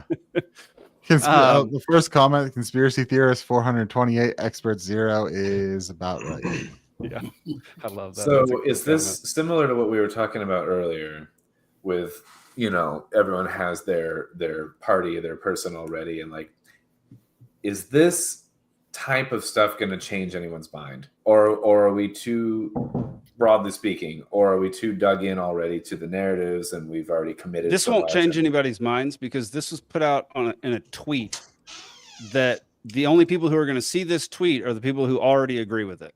And it's already in their algorithms. That's part of the problem of what I'm saying is kind of the bubble verse where you see more of what you already agree with or all, align with or believe more. And so, but in general, there has been things that have come out regarding this and COVID and whatever. Dude, my father-in-law still thinks that the Russia hoax was real. There's elements to it but it's still thinks that Trump was a Russian asset in the 2016 election. Oh wow, yeah. So no, this won't change anything, in my opinion. I don't think. No, because the critical employees, so the pilots, their union came out when these things rolled out, and they were like, "Hey, the pilots are going to take the Moderna, not the Pfizer, or one way or the other." I forget exactly which one it was. I don't remember. But that was a big thing because they were like, "Hey, acknowledging one's worse than the other." Exactly, they were like, "We noticed some pilots took this one and then went up in the air and they went blind mid-flight, and we want to avoid that, or couldn't pass their physical, or there was some kind of problem that happened." Pilots would be one of the first ones to probably find problems with it because they have such a sensitive, when you have the O2 levels and the blood flow and different things. And so if you had blood clot problems or if you had things like that, you would probably find it sooner in athletes and pilots than you would in some standard people, just at rest or whatever. And then, that's right. Bringing up the athletes, there was a lot of those too in that time. But I think this comes back to the, I got to step away for a few minutes. I'll be right back. I think this comes back to the silos that Dennis was mentioning earlier when he said he was on an interview and the lady said, you're nice for a Trump, didn't know you were a Trump supporter, but you're nice. Right. That people were so siloed into their opinions. And so that goes on with what you're saying there, Jake, about thinking the Russia collusion hoax is still a thing. And right. It's just that everyone is so fragmented and unwilling to look at any actual evidence. And of course, because this came out of the RFK, Health and Human Services department, that's something that people are going to disregard, even though it's been going on before that, though. Anyone who was paying attention, really paying attention and looking at it and had any interest. But now, you're right, though, that now it's associated with him, which is associated with Trump's cabinet, which is, just cast out. Yeah. anything that's and it's funny that he was a Kennedy and a Democrat for the longest time, and like, but now it's you're on that side of the fence, like, you know, it's, I don't know, it's just so funny to see how fast things can turn once you get branded a certain way or established or associated with the right person or whatever. Like for the while when people were driving around in Teslas and they would put the sticker over the Tesla symbol or whatever, you know, like because it was Tesla was like a big save the earth and whatever, and like it, like the electric car movement like appealed to more people. I don't, not just, but a lot of people that were left leaning because of similar things, whatever. And then just because Elon Musk himself was on the Doge thing or whatever, people were like ashamed that they owned a Tesla as a product or whatever. I don't know. We're attacking Tesla drivers or defacing dealerships Teslas and or stuff like that. Yeah. We don't. Dennis, did you have any opinions on this new supposedly new study that just happened? Yeah, I don't know. Yeah, you know, I think the problem is what you're saying. You know, the silos. People they want to protect their long held opinions. So when you do see anything like this, the one side that's very pro-vax will say, yes, okay, there's a chance, but there's a bigger risk if you don't have the vaccine, right? Which necessarily isn't true, depending on how old you are, what kind of shape you're in. I think there's never been really a come to Jesus on all of this. People sit down and say, well, like, what mistakes did we make? We know that the people that should have gotten the vaccine were people that had already had issues, comorbidities, were older. Certainly you didn't have to give it to young kids. You didn't have to close schools. The data never backed up children. Children, as far as it went, I mean, there was a very, very clear age gradient with COVID where, kids got it, but they got over it. And, I think the mortality rate for a healthy kid without any crazy comorbidities was basically zero. Yeah. Right. And you saw those numbers very quickly. And, it's just nobody wanted to be honest about it. The people that were dying were already sick. They already had issues. Obviously. But a lot of the time. Oh, go ahead. I'm sorry. Your immune system isn't good. Well, yes, you're going to be susceptible to anything we have. The flu kills older people. I mean, it's kind of funny when you're young. You're like, I don't need a flu shot, right? But as you're older, it's like, well, doctor tells you should get it. It's like, I'm sorry, you're in your 70s, 80s. You're going, yeah, give me the shot. Now, right. But it would be kind of silly for a 30-year-old to say, yeah, give me the shot. Yeah, I mean, like me personally, I've never had a flu shot or whatever, but I got it 1 year. I'm never doing that again. I felt like crap for days. I got it. I used to get it whenever the previous job I had when I was in the Pittsburgh office. They'd have a day where pharmacists would come in and set up, and if you wanted it, you could just go get it. You'd be like, all right, it takes 10 seconds to walk over there, get it, and come back to my desk. But even the data around the flu shot is that, they've never predicted the right strain. Yeah. And people who get the flu shot get the flu at a higher rate than people who don't get the flu shot. I've seen some interesting conflicting kind of stuff on this. Or like Jake was saying, or you go through flu-like symptoms for a while when you get it anyway. And some people more than others. And I think the less, healthy your immune system is, the more likely you are to respond to it poorly too, which is then problematic if you're older. So it is kind of hard to say. And I'm no doctor or whatever, but I will. Yeah. Right. Why have you been treating me? This is so weird. Yeah. I'm not either, but I'll play. I'm going to lose my license. On the comorbidities thing though, there was a problem for a while where hospitals were under a lot of pressure too. If someone was had two things, they were like, just say they died of COVID. Well, they got paid to do that. It was like, oh, you got run over by a bus, but you had COVID, and it was like, you died of COVID. It was getting ridiculous. At the point. The one realistic one was Florida reported some motorcycle crashes that. Yeah. Yeah, no, that's what I'm saying. It was getting literally ridiculous in the same way. Yeah, there were other reports. There were other reports, from people that I trust that this happened to. got COVID, went to the hospital because dehydration and needed fluids, and fluids wasn't a treatment for COVID, and the argument was, yeah, well, guess what fluids are a treatment for? Dehydration. So hook up and pump.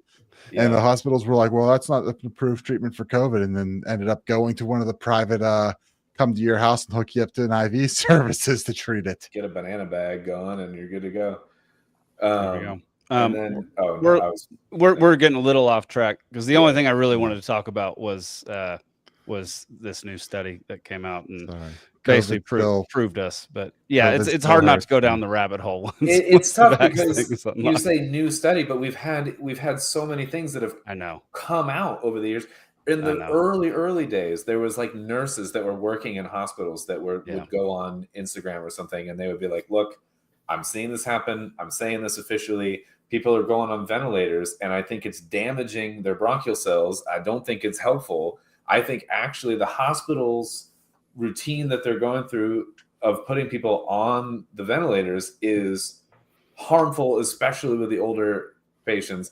And they got banned from Instagram or whatever. They got silenced. And it turns out, oh, wait, the ventilators, you know what? That is putting more stress on the damaged cells already. And it was probably killing people. Like, what the hell, man? I don't know. I specifically remember whenever I was, because I was paying attention to a lot of this, they came out at one point. They're like, you know what works?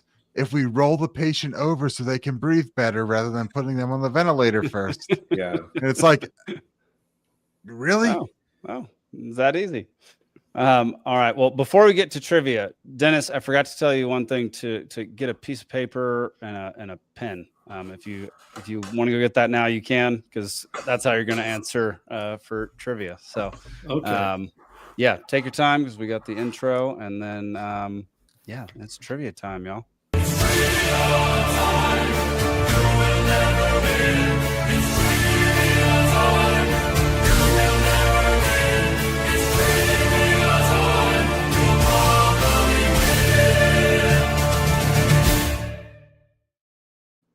All right, everybody. New intro. New intro. Oh, no. That welcome makes up for the show intro that I don't like as much as Candle in the Dark. I love the new intro, so you can eat a butt. All right, y'all. Welcome to Libations Trivia. I will be hosting trivia tonight and next episode because Zane is out both weeks. Tonight's categories are This Day in History, Season's Greetings, and Christmas Carols. We already did Christmas Carols, and I sucked at it then. And now this is not that kind of Christmas carols. So just shut your mouth, please. This is just people named Carol that were born on Christmas. This definitely has to do with people named Carol. Wow, really? Yeah. That bitch Carol Baskins. Also, trivia about my grandma. On This Day in History, I selected the wrong day on the website, so it's actually tomorrow in history. Tomorrow's day in history. Perfect. Tomorrow's day in history. That's fantastic. So the rules are: don't lose to the audience. There's 3 rounds: round 1, 2, and 3, 8, 6, and 4 questions, respectively. 1, 2, and 3 points each. Every contestant answers with a whiteboard or piece of paper. Each member of the audience, the audience has their first guess is their answer. If you blurt out an answer, you lose a point, and the winner is no longer a loser. So take that in. You're all losers right now. And if you win, you're no longer a loser. All right. I was trying to just vamp until Steven got here. Yeah, you really until Steven gets back. You should highlight the trivia in the little sideboard over here. There we go. Sorry. Yeah. Tell people where we're at. Some quack says I missed the drop. What drop? What drop? Who dropped something? Penny drop? Mic drop? What drop? I think the regular trivia drop with the cube and. Yeah, that one wasn't as fun. This one's way more fun. I do like this one. Oh, the drum. Yeah, the drums at the beginning of trivia. Okay, that's fair. I much prefer the new one. And I'm gonna come up with a few other options as well, and we'll just kind of cycle through them, and they'll all be equally ridiculous. So Enjoy. That's an AI song that I created. So No, it sounded like AI. Yeah, shut up. It was perfect. It sounded like a real choir in medieval times. A Grammy-nominated AI intro. All right. Round one, we're going to start without Steven, so he'll just have to catch up and maybe beat Nick. I don't know, Dennis. If you can beat Nick, you'll have proven yourself on this show because Nick always wins. Yeah, I'm okay with Nick winning. Okay. Question Not number always, just have a good record on winning. Yeah, that's true. Question number one. On this day in 1998, what happened to President Bill Clinton? You have 10 seconds. Dadgum, the wind is blowing again, I can hear things blowing around outside. All right, Dennis, what do you got? I don't know. Was he impeached? All right. Alden, what do you got? I said blowjob / impeach. Pick one. It can't be both. Impeach. Okay. Nick? Yeah, I said impeachment. All right. Audience said impeachment. Blowjob was before. Yes. It was impeachment. Hey. Everybody gets it except Steven, who's definitely going to be our big loser for the evening, which he already was. Yeah. So. He said hand job. He was way off. All right. Question number 2. On this day in 1732, Poor Richard's Almanac is published for the first time. Who was the author?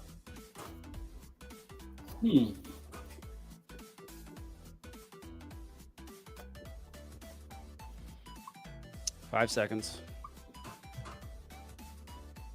I have a cat trying to get in. I have a cat door in my office, but I have it locked because I got wet paint in the bathroom, and they're just beating their heads against it. Like it's like a zombie movie in this office right now. They're like trying to get in so hard. That's great. All right, Dennis, you got an answer? Charles Dickens. All right, Alden. Ben Franklin. Nick. Ben Franklin. Okay, audience says Ben Franklin as well. The answer is Ben Franklin. Hey. Ooh. All right. Poor Dick's Almanac. Question 3. On this day in 1776, The American Crisis is published by what author? And I'll give you a hint. It's not Charles Dickens, and it's not Benjamin Franklin. This is an actual author. I could give a hint, but Dennis would not know the hint that I was going to give, so I don't think that would be fair. So I'm not going to. Did a friend of the show write a book on this person? That was what I was wondering too. I'm going to put that the answer I was wondering. That's hilarious. Sorry, Dennis. That gave them a leg up. I had it written down before I said that. So all right. Yeah. All right, Dennis, you got an answer? It's just on the same. Thomas Paine. That's Thomas what Paine. I said. Yeah. All right, Nick.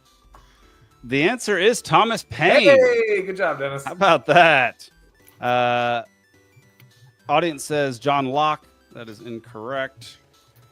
Yeah, you're asking for something like that, and I'm thinking, all right, Benner wrote a book on Paine, and Benner is my friend. That so was I'm going to be cool my with that. hint, but yeah, I wrote this before I knew Dennis is going to be on the show tonight. So, all right.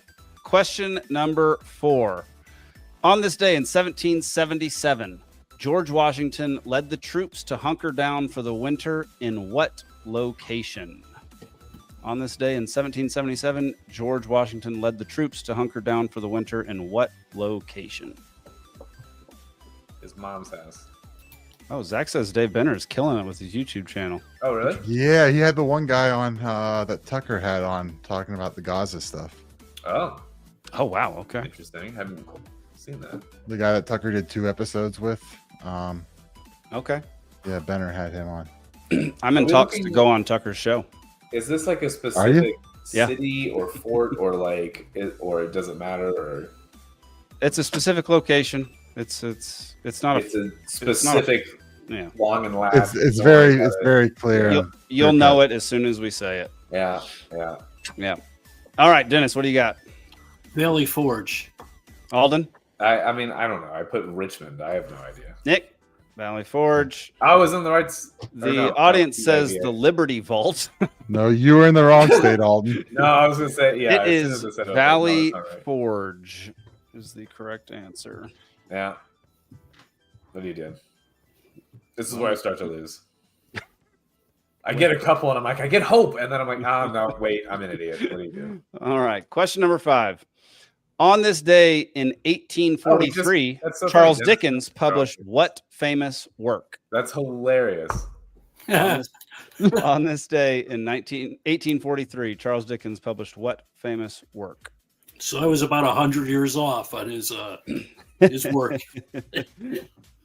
Unless he lived that long, then maybe you'd be on par. Yeah, I doubt it. Oh my God, I can't think I think there's historical record of Charles Dickens coming through my hometown. What? Was he 100? Yeah. No, not that. I'm talking way back in the day. He made a trip up through Pittsburgh and up through like the area that I'm Interesting. From. All right, Dennis, what do you got? A Christmas Carol. Alden? You got nothing. You Nick? Goddamn name of it. I'll go last. Yeah, I'm going with A Christmas Carol. Because audience says A Christmas Carol. I'm guessing this is a trap question. It is A Christmas Carol. Well, it wasn't what I was thinking of anyway, so it's fine. I'm glad I'm wrong. I'm glad I'm wrong. I'm wrong. I'm on an island of drunken wrong over here. I wouldn't have been surprised if this was a trap question. Yeah, well. Because isn't Christmas Carol a whole other category? Oh my God. Yeah, that's how I got the category. Why do you? I don't know how many times I got to tell y'all that. Just drink, Alden. Yeah, everybody shut up. Let me get through the next question. Shut up and drink. On this day in 1917, which professional sports league in North America was launched? On this day in 1917, which professional sports league in North America was launched?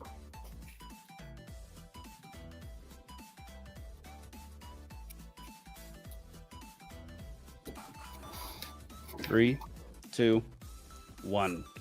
Dennis, what do you got? National Hockey League.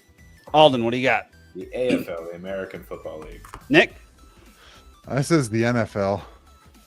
Let me wait for a audience answer. Nothing. I wanted to say it is the NHL. Oh, nice. Good job, Dennis. Okay. Yeah. NFL was 1920. I initially wrote that down and I was like, no, it was a little later than that. But audience said NASCAR. That didn't come around till Prohibition. National Badminton Day. Question number 7. On this day in 1972, what significant event occurred on the moon? And don't look at this as a conspiracy theorist. Just look at it as what we're told. The Great Cheese Grating. On this day in 1972, what significant event occurred on the moon? On the moon. On the moon? On the moon.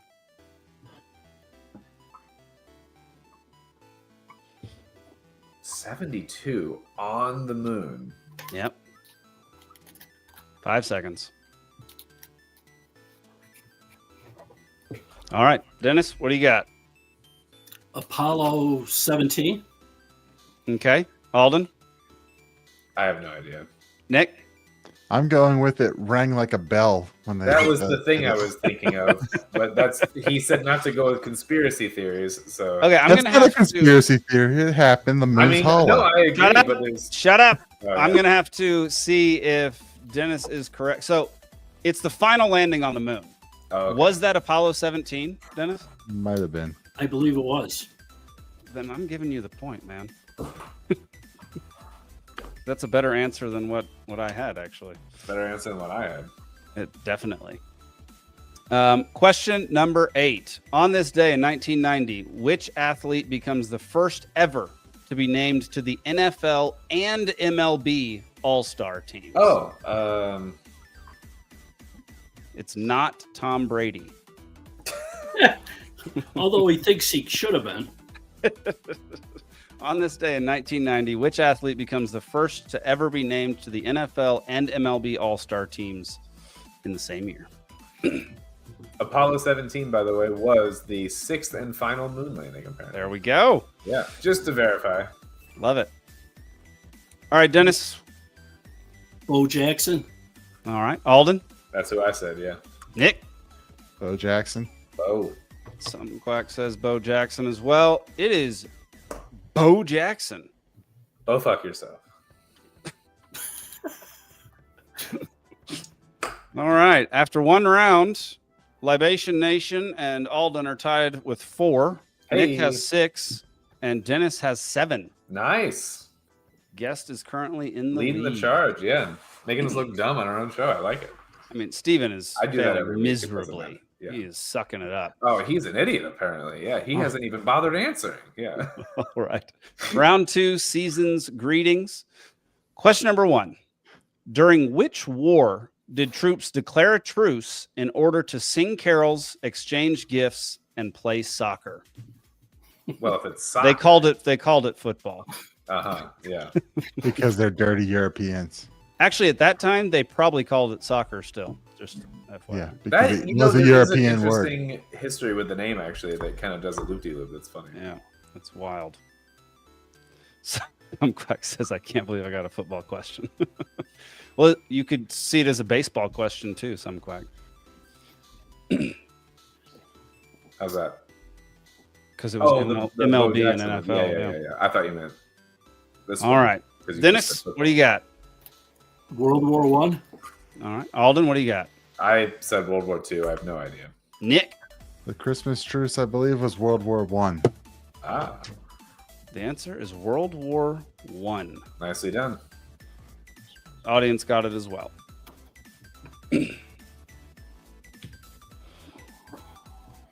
All right. Question number 2. What did George Washington do on Christmas night in 1776? What did George Washington do on Christmas night in 1776? When I gave my dad a preview of this stuff because I was at their house when I was writing this, and he said Mrs. Washington.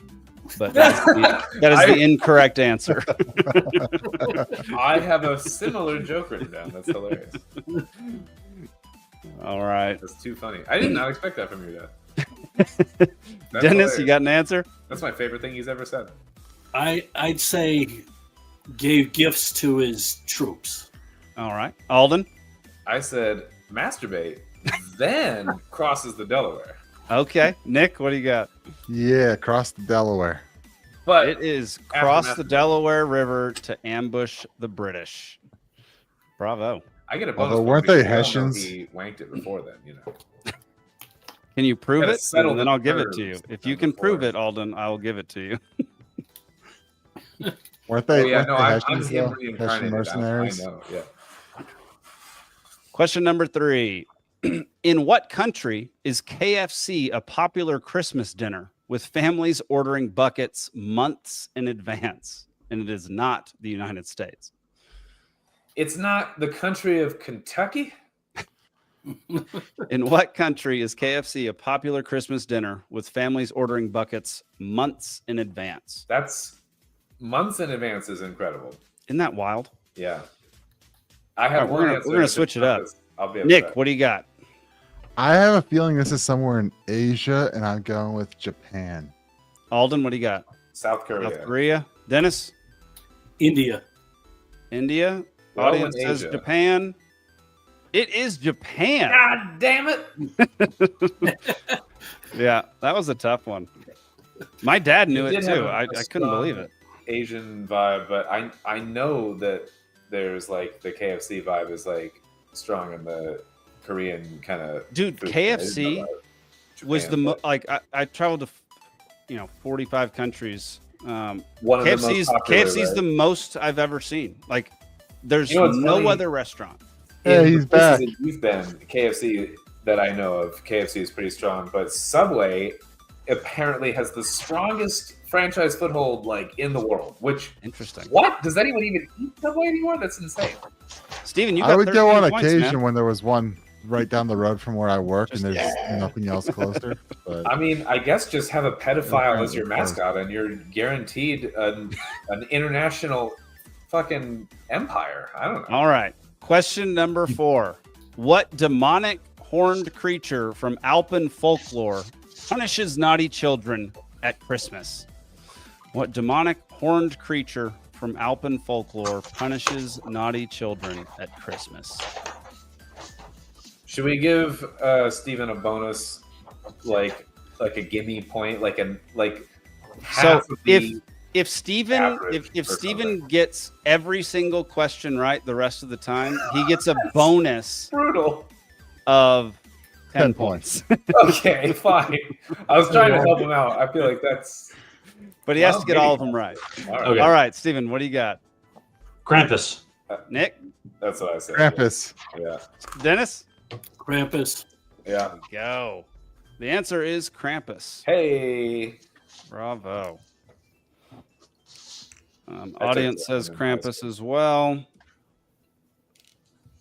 I wish I had an actual scoreboard. There's no good one for doing what we're doing. I wish you were better at what you did. Yeah. I really don't like you very much. All right. Well, you're bald. Question number 5. In Spain, the bizarre tradition. Yeah, this is where Steven's thing ends. The bizarre tradition of cagatillo involves filling what with gifts and candies and beating the item until it poops out the content. Their words, not mine. The contents. In Spain, the bizarre tradition of cagatillo involves filling what with gifts and candies and beating the item until it poops out the contents. Wow. Yeah, this one was very bizarre. Poops? Why poops? I don't like it. You're not going to get it from the word poops. I'm going to tell you that right now. That has nothing to do with the actual answer. What if it said peas? Would I get it then? Nope. Well, then my guess is wrong because I wrote a bladder of something. All right, Steven, what do you got? So I'm going to say that there's a certain region of Spain where they have something called a cagane. I'm mispronouncing it, but they make ceramic figures of political figures around the world taking a crap. What? I like that. Yes. So I'm saying ceramic figure. Okay. Nick? No. I like that Steven. I'm just going with pinata. Okay. Something relative to this. I said a bull's bladder. I don't know. Like, I have no idea. Dennis, what's your answer? Isn't that where they have the running of the bulls? I don't know. Pinata. Pinata, yeah. The Punata. audience is the only one who got it. A log? It's a smiling log. What the fuck's a smiling log? I That don't sounds like a know. weird term I for, like, should a have. curved I should have had visuals with this one. I did not. Because Why are the Spanish? I'm looking it up right now. I don't need your visuals. Smiling log. I have the internet. That's ridiculous. Let's see what. All right, here's another traditional thing. In Icelandic folklore, what giant monster animal is said to eat people who don't receive new clothes by Christmas? And here's your hint, because this is insane as well. Your hint is that in reality, it's not a giant monster animal. It's a regular sized animal. There's like regular sized of these everywhere. In Iceland? In Iceland, I don't know. In Iceland, well, yes. In Icelandic folklore, what giant monster animal is said to eat people who don't receive new clothes by Christmas? Wow. There ain't that many animals in Iceland. That's true. So this is something to scare the parents, not the kids. This is a weird folklore. Usually it's like, if you don't behave, the Krampus is going to beat you with chains or whatever the hell. This feels weird. This feels like it's targeted at parents. All right. Beat your kid's socks, you know what I mean? Steven, what do you got? I said Troll 2, now available on Netflix. Nick, what do you got? As far as animals in Iceland, I said there's not that much, so I'm thinking of fox. Troll 2. Good guess. Alden. Dude, that's so funny because I had troll originally, and then you said something about a real animal, and I was like, well, a troll, as far as I know, there's not small versions of real trolls walking around. I don't know. Maybe in Iceland. I've not been there. So I put a mouse. I don't know. Dennis, what do you got? I'm going to say cat. A cat. Yeah, there you go. It's the Yule cat. Specifically the Yule cat. I prefer the butter cat, but that's just personal opinion. All right. After 2 rounds, Steven has a whopping 2 points. Alden has 8. Dennis has 13, and Nick and Libation Nation are tied at 14. Coming into the final round, it's anyone's game except Steven. There we go. I'm only meaning Steven because of Steven, if you get all 4 of these correct, I'll give you a bonus of 5 points now. What you put me in second place? Would it? Yep. No. 12 points plus 5, you could win if we all get it wrong. You would win if no one else got them. Yeah. All right. Round 3, Christmas carols. Question 1. Tori Spelling stars as Carol in this 2003 Christmas movie on what channel?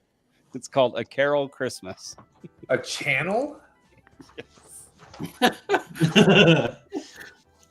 Y'all are gonna hate this.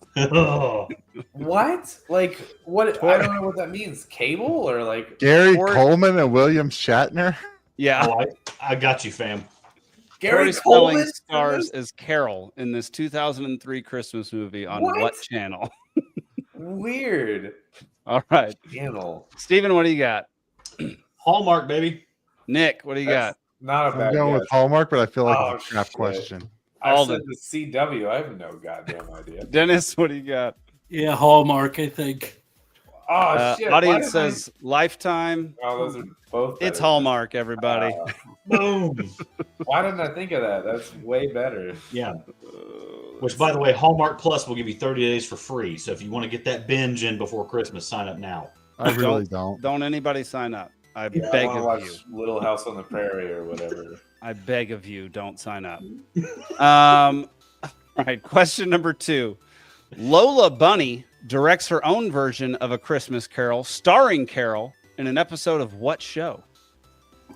Lola Bunny directs her own version of A Christmas Carol, starring Carol, the yellow-haired bunny right there, in an episode of what show?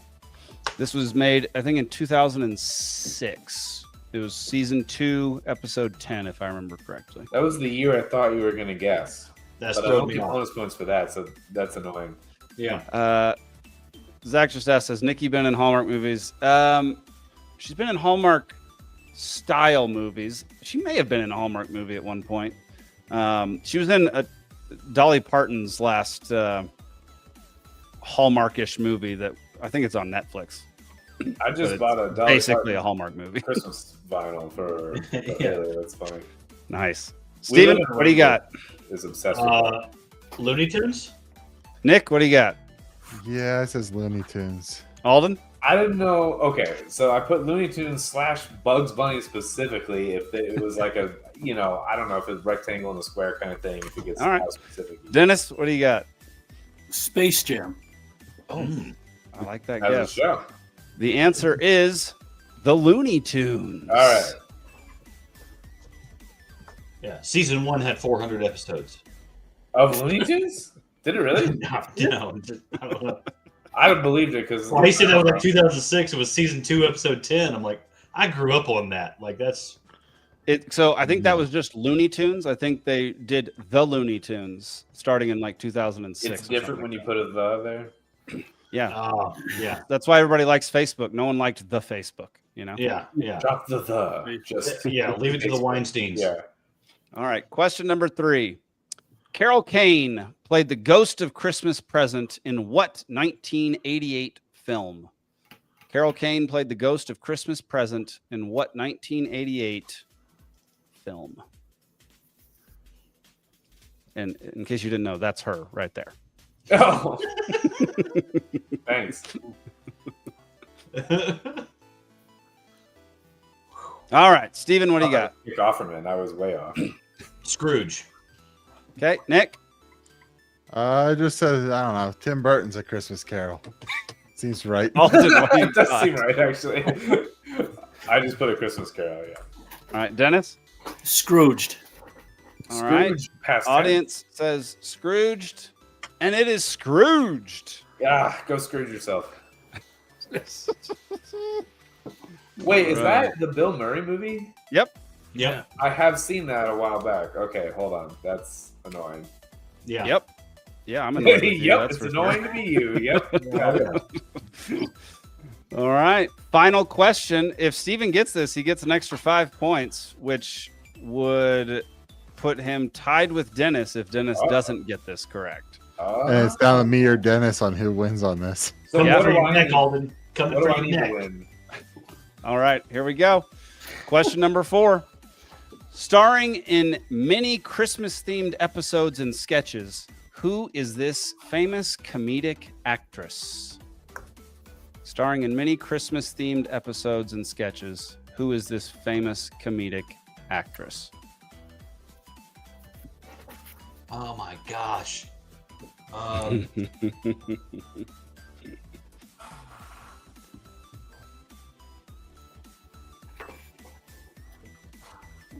right. Dennis, what do you got? Carol Burnett. Alden, what do you got? Nick Offerman. Nick, what do you got? I guess this is going to lock down the win. I said Carol Burnett. Steven? I can't think of her first name, but it's Wolf. It's Carol Wolf. Something Wolf. Yeah. Audience says Carol Burnett. It is Carol Burnett. Oh, it's not Nick Offerman? God. Michelle Wolf is who I was thinking of. Yeah. Actually, the category was Christmas Carol. Yep. All right. Who wins? Final score. Alden and Steven had a massive comeback. Alden and Steven tied for last with 11. Libation Nation had 20. Dennis had 22. And Nick had 23 points. Congrats, Heck Nick. of a game. Heck of a game.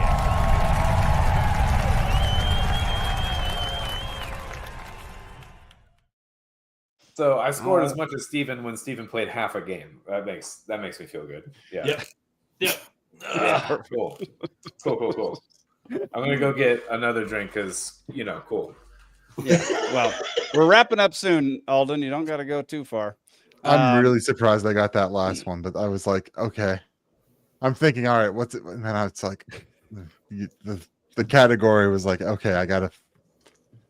Yeah, Dennis, you killed it, man. That one.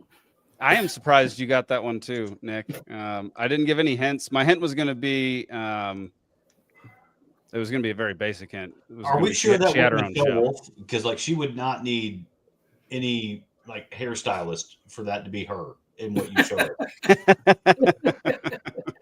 And you read that last question initially, and I'm like, okay, think of a funny answer, and then I at least thought, no, let me think of something serious, and yeah, fair enough. Nick, go with your instincts next time. Go first instinct, always the best. There we go. You'd have been among the esteemed guest winners if that doesn't happen too. I don't know. I think it's happened once. I think 2 guests have won. Matt Green and Hannah Green both won. Okay. Yeah, but Hannah wins when she's in the audience. So. Hannah wins when she's in the audience, which is really annoying. Some quack says Dennis did way better than most guests, and that is very correct. There are some who have gotten 0 points. So okay, I'll take it as a win then. Yeah, that was a massive. It basically is a win. I mean, we were. That was probably our highest scoring round of trivia ever. I don't think 3 people have ever gotten in the 20s before. That's wild. Wow. So, bravo! Shout out to Zane. Yeah. I mean, Zane's trivia is way harder. Screw him and his stupid trivia. I hate it. Zane's trivia is in 1694, this opera was a slight disappointment to the crowd as per this newspaper in Vienna in whatever. And you're like, what? Who knows or gives a shit? It's amazing. Or he comes up with haikus and you got to figure out. Yeah. If you clean sweep Zane's trivia, UGA gives you a scholarship. Yeah, basically, yeah. That's basically it. All right, final topic. It's barely a topic. I just wanted something quick because I figured we'd talk about the first topic for a very long time, which we did. So here you go. Here's a video.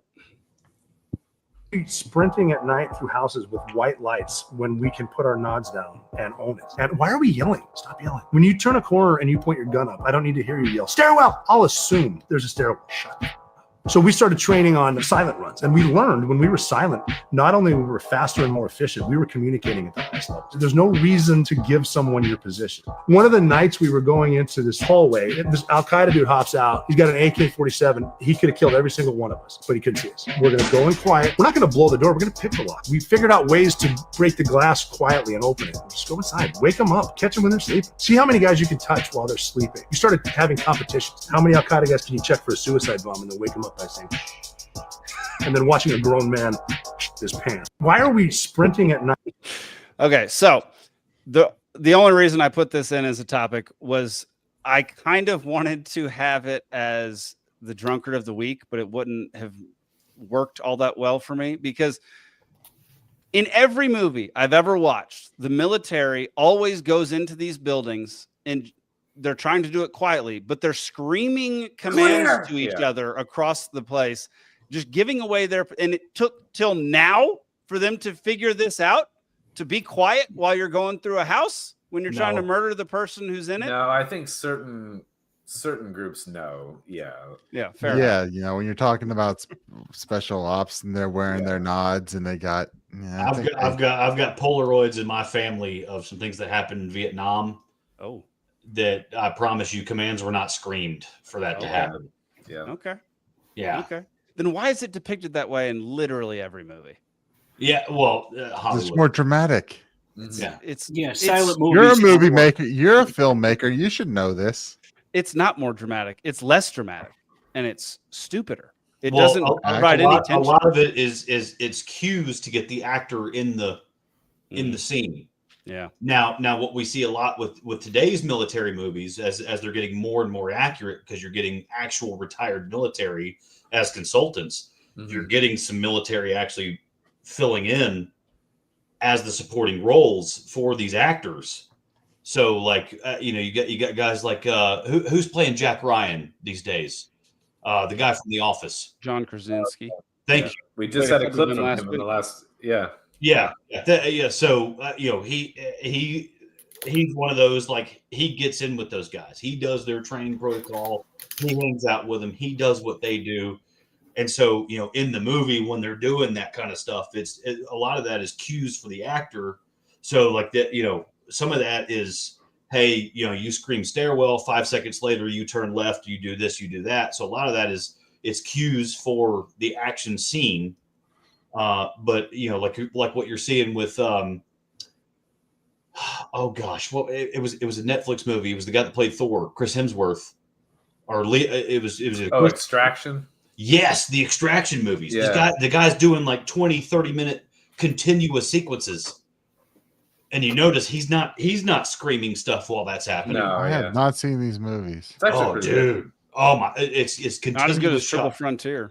Really? Okay. No, I would say not as good, but watchable for sure. Yeah. Yeah. Well, I mean, the first one to me was groundbreaking because to me that was the first time I'd seen a 20-30 minute continuous sequence like that from multiple camera angles. Oh, is it they're true continuous shot or a sort of a well, because the dude covers like an entire damn city block. Yeah. Dude, there's some epic examples because he goes in, he clears a house, he gets knocked off a balcony, he gets pushed onto a garbage truck drives over to the bridge, he rolls over that, the truck blows up, he goes to another one, he crosses the bridge, he goes that, then he's down in the woods, and I'm like, what's the movie? Is it dude? You covered a quarter mile of continuous action 1917. That was okay. That was my other thought. I mean, but you're sure it's continuous with different camera angles? Yes. Cameras are cutting and it's still continuous. Yes, because you see an explosion, it cuts to a different camera angle, and the explosion is in the same phase as it was in the previous. It's impressive. But yeah, the stuff they can do these days is amazing. Yeah, it's pretty incredible. All right. I didn't want to spend obviously very long on this topic. So we're going to move on. We're going to wrap up. Dennis, man, it's been great having you on the show. Tell folks about your book again and where to find it and everything. And we'll go to the fun cooker here in a second.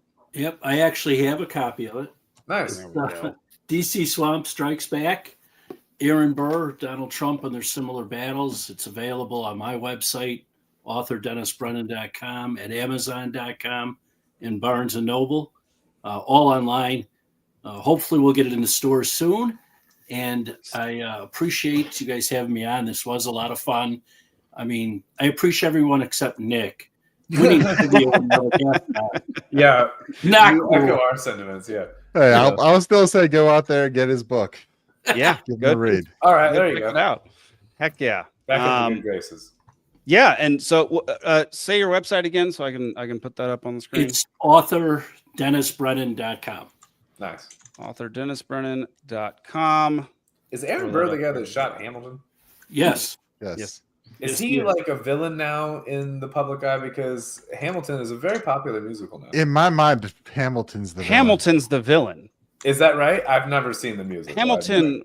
No, in the musical, he's not. In history, Hamilton's the villain. At least. Yeah. No. But I'm talking about the damn musical. In the musical, Hamilton is the. So is savior. the average person that likes the musical but knows nothing about history going to think Aaron Burr is a hero or a villain? Villain. Okay, so there you go. And they're all those wrong. who know history. Well, I'm not saying they're wrong. I'm saying, but they will think it. Yeah. Well, and then what was it? St. Mary's, Georgia, which is where you go to hang out if you want to go to Cumberland Island to actually go to the place where they launched the Federal Reserve. Aaron Burr, after he shot, I thought it was Jekyll Island. Jekyll Island. Okay, Cumberland Island has some significance in that too.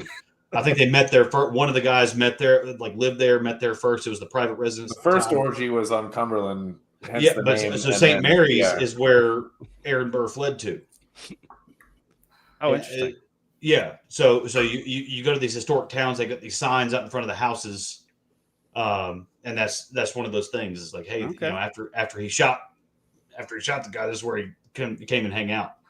Yeah, Dennis, what are your thoughts on the Burr versus Hamilton debate? Because I have very strong opinions on this. So what are your thoughts on that? I think history has treated Hamilton as the hero and Hamilton did a lot to try to destroy Burr's reputation before he became vice president and after, and it was really a thorn in his side.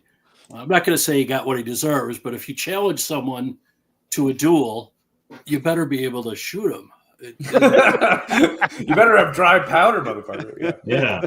That's exactly right. There we go. Oh, and man.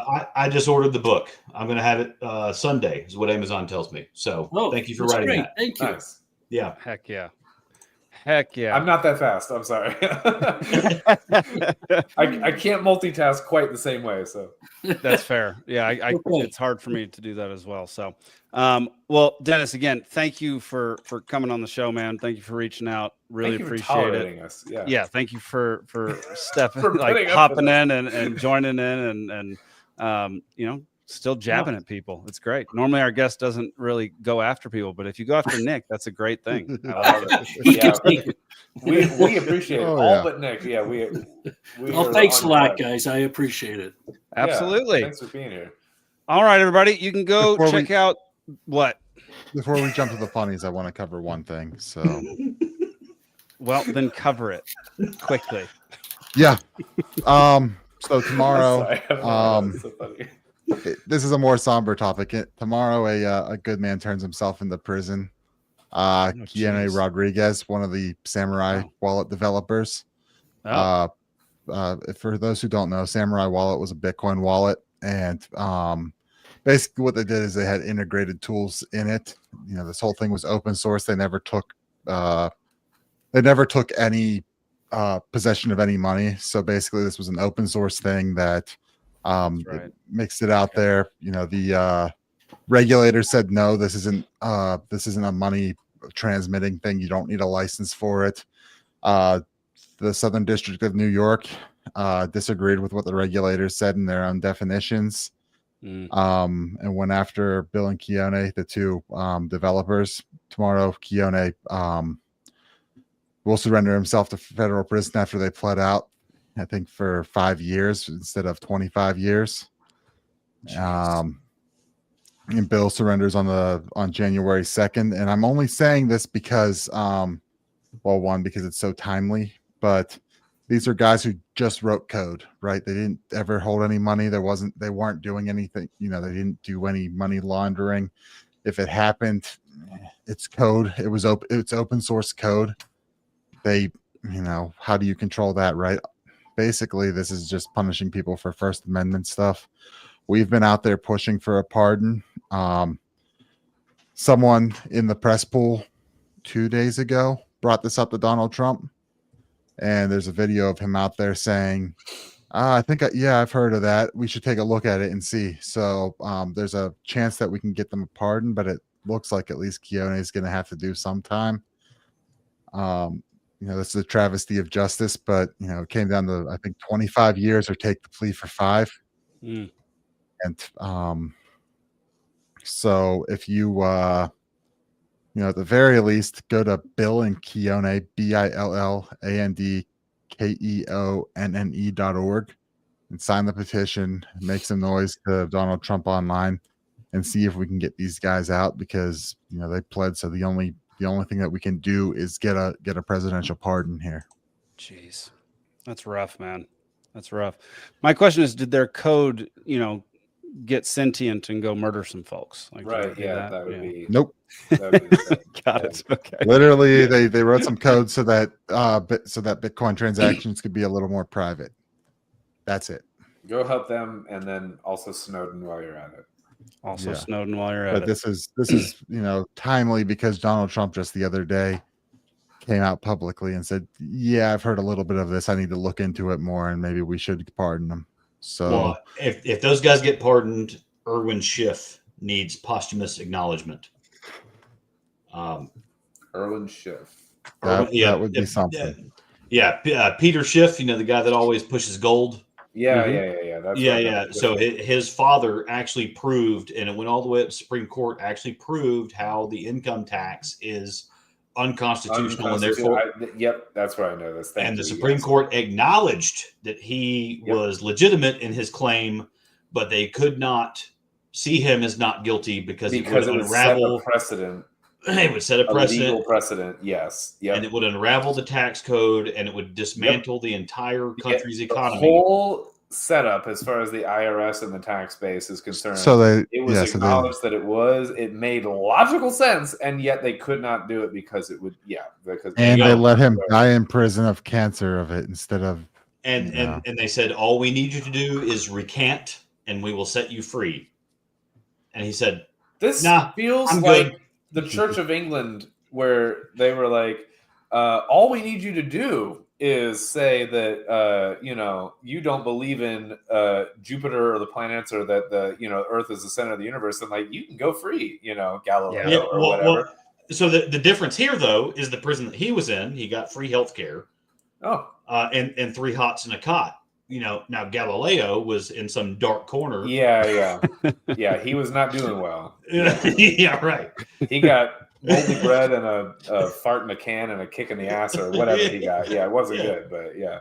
All right, y'all. We're gonna move on. Definitely go to that website.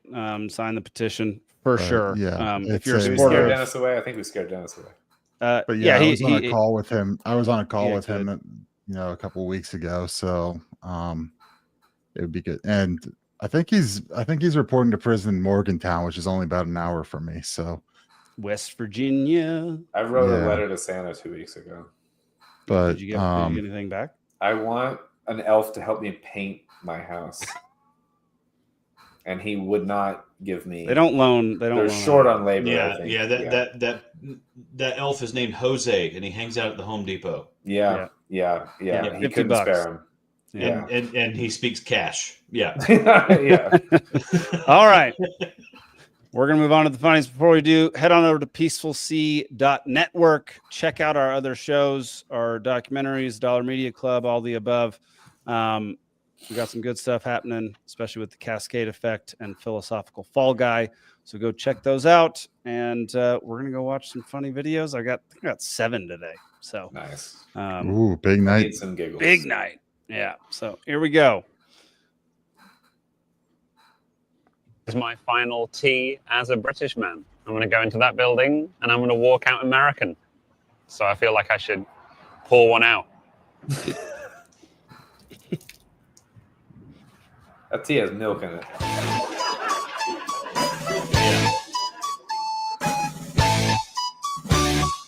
Not my king. I feel bad because he does have cancer. Gonna get my first coffee as an American.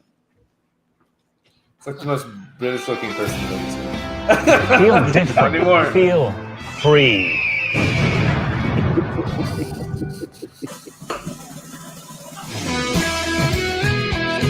Oh, dude. Tea, Meat Harbor.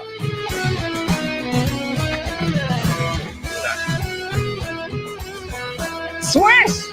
Oh, that's a first! Not a Swiss. Pizza and donut? Gross. This is my final. I want to say that last bit, not American. I'm sorry. That's terrible. It's fair enough. Take that back. Yeah. All right. Does your dog bite? No, he blesses. Dude,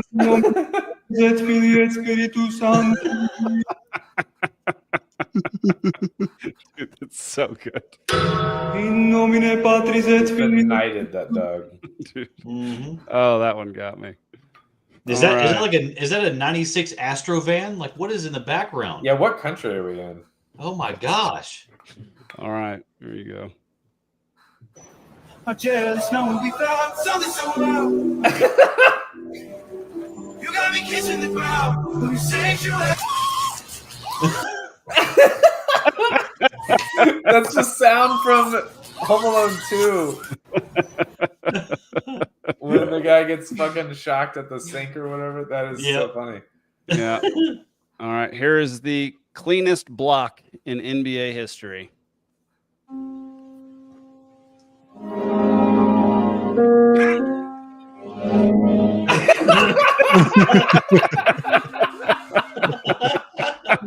First he knees him, kicks him. Oh my god.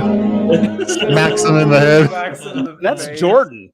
That's Air Jordan doing that. No. Yeah. Oh yeah. Just maiming this guy? Yeah, there you go. That's brutal. No penalty. Can we get that silhouette on a shoe? Like, just like murdering this guy? That would be a way better Jordan. If that happened to LeBron, he'd be in a wheelchair for 3 weeks. Yeah, he would. All right, this one, yeah, nerds will get it. I mean, I think all of us will. But the Archduke Franz Ferdinand on June 28th, 1914. Uh-oh.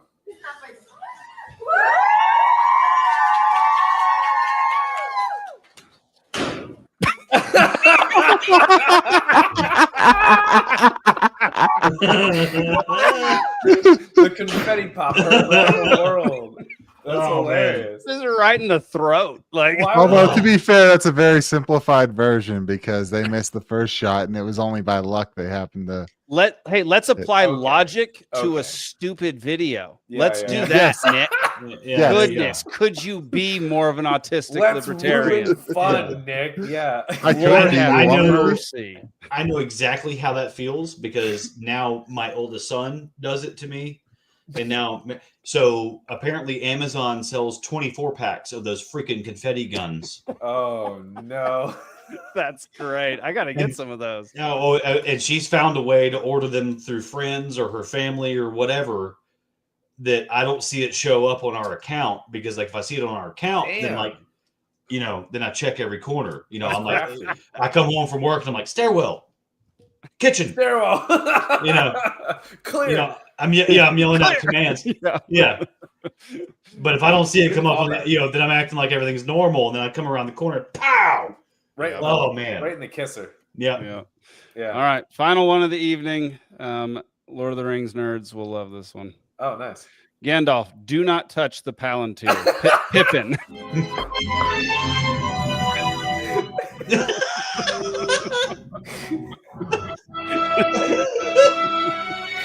Oh my god. Good to see it one more time. Yeah. So good. Fucking can't help himself. You Oh my always gosh. have to look. Yeah. So That good. Stinking Hobbit. Why did y'all switch? That was so weird. All right, everybody. Thank y'all for sticking around to the end of the show. Really appreciate it. We will be off next week. No show on Christmas. but we will be back on January 1st for our 3-year Ooh, is it January show. 1st? Nice. Yeah. I'll be hungover. Well, you should be drinking for the show, so and drunk. Yeah, exactly. I will be basically having I'll be having one of the college football playoff games on the screen right next to ours. Oh, So, nice. Yeah. So it'll be an obnoxious episode. I'm looking forward to it. Yeah, I can't wait. 3-year episode. I actually invited Lena Seiche onto the show. So the chick whose video we diagnosed at the beginning of the show. Oh, yeah. So we're gonna see if she accepts. Hopefully she does, because she's hopefully she hasn't seen a single episode of this show, and then she might say yes. Yeah. Hey, does she have something to sell? Yes, she does. Okay, cool. Because I will gladly buy some of it, and please come on the show. She's out there making smart content, and she's going to stoop to our level of. Does she sell? She's labor that obsessed with houses? Bitcoin, and she's been helping with El Salvador in their transition to Bitcoin, and she sells Bitcoin plush toys. Well, tell her, promise her that we're good people, and tell her don't watch any episodes of this show and just come on. And Dude, she would love this show. She's great. Go watch her stuff. She would love this stuff. And she would definitely love our Bitcoin episodes. So, I mean, she definitely looks far more serious in her video essays, and like they're far better produced than what we have. She's far more put together than we are. Yeah, for sure. To be fair, there's 5 of us in remote locations from each other. That's true. So we can only do so much. You got Alden fighting bears. You got Alden with a level and the paintbrush. Oh yeah, dude. No, my office has become I've store got that ground. today. I've got toilets over here. Like, it's ridiculous. Yeah, this room is insane. Perfect. Yeah, I've got the deer head up on the wall behind me. Yeah. Heck yeah. You gotta. All right, y'all. Thank y'all for tuning in. We'll see you in 2 weeks. Merry Christmas. Happy holidays, I guess. Cheers. Mostly Merry Christmas. Merry Christmas.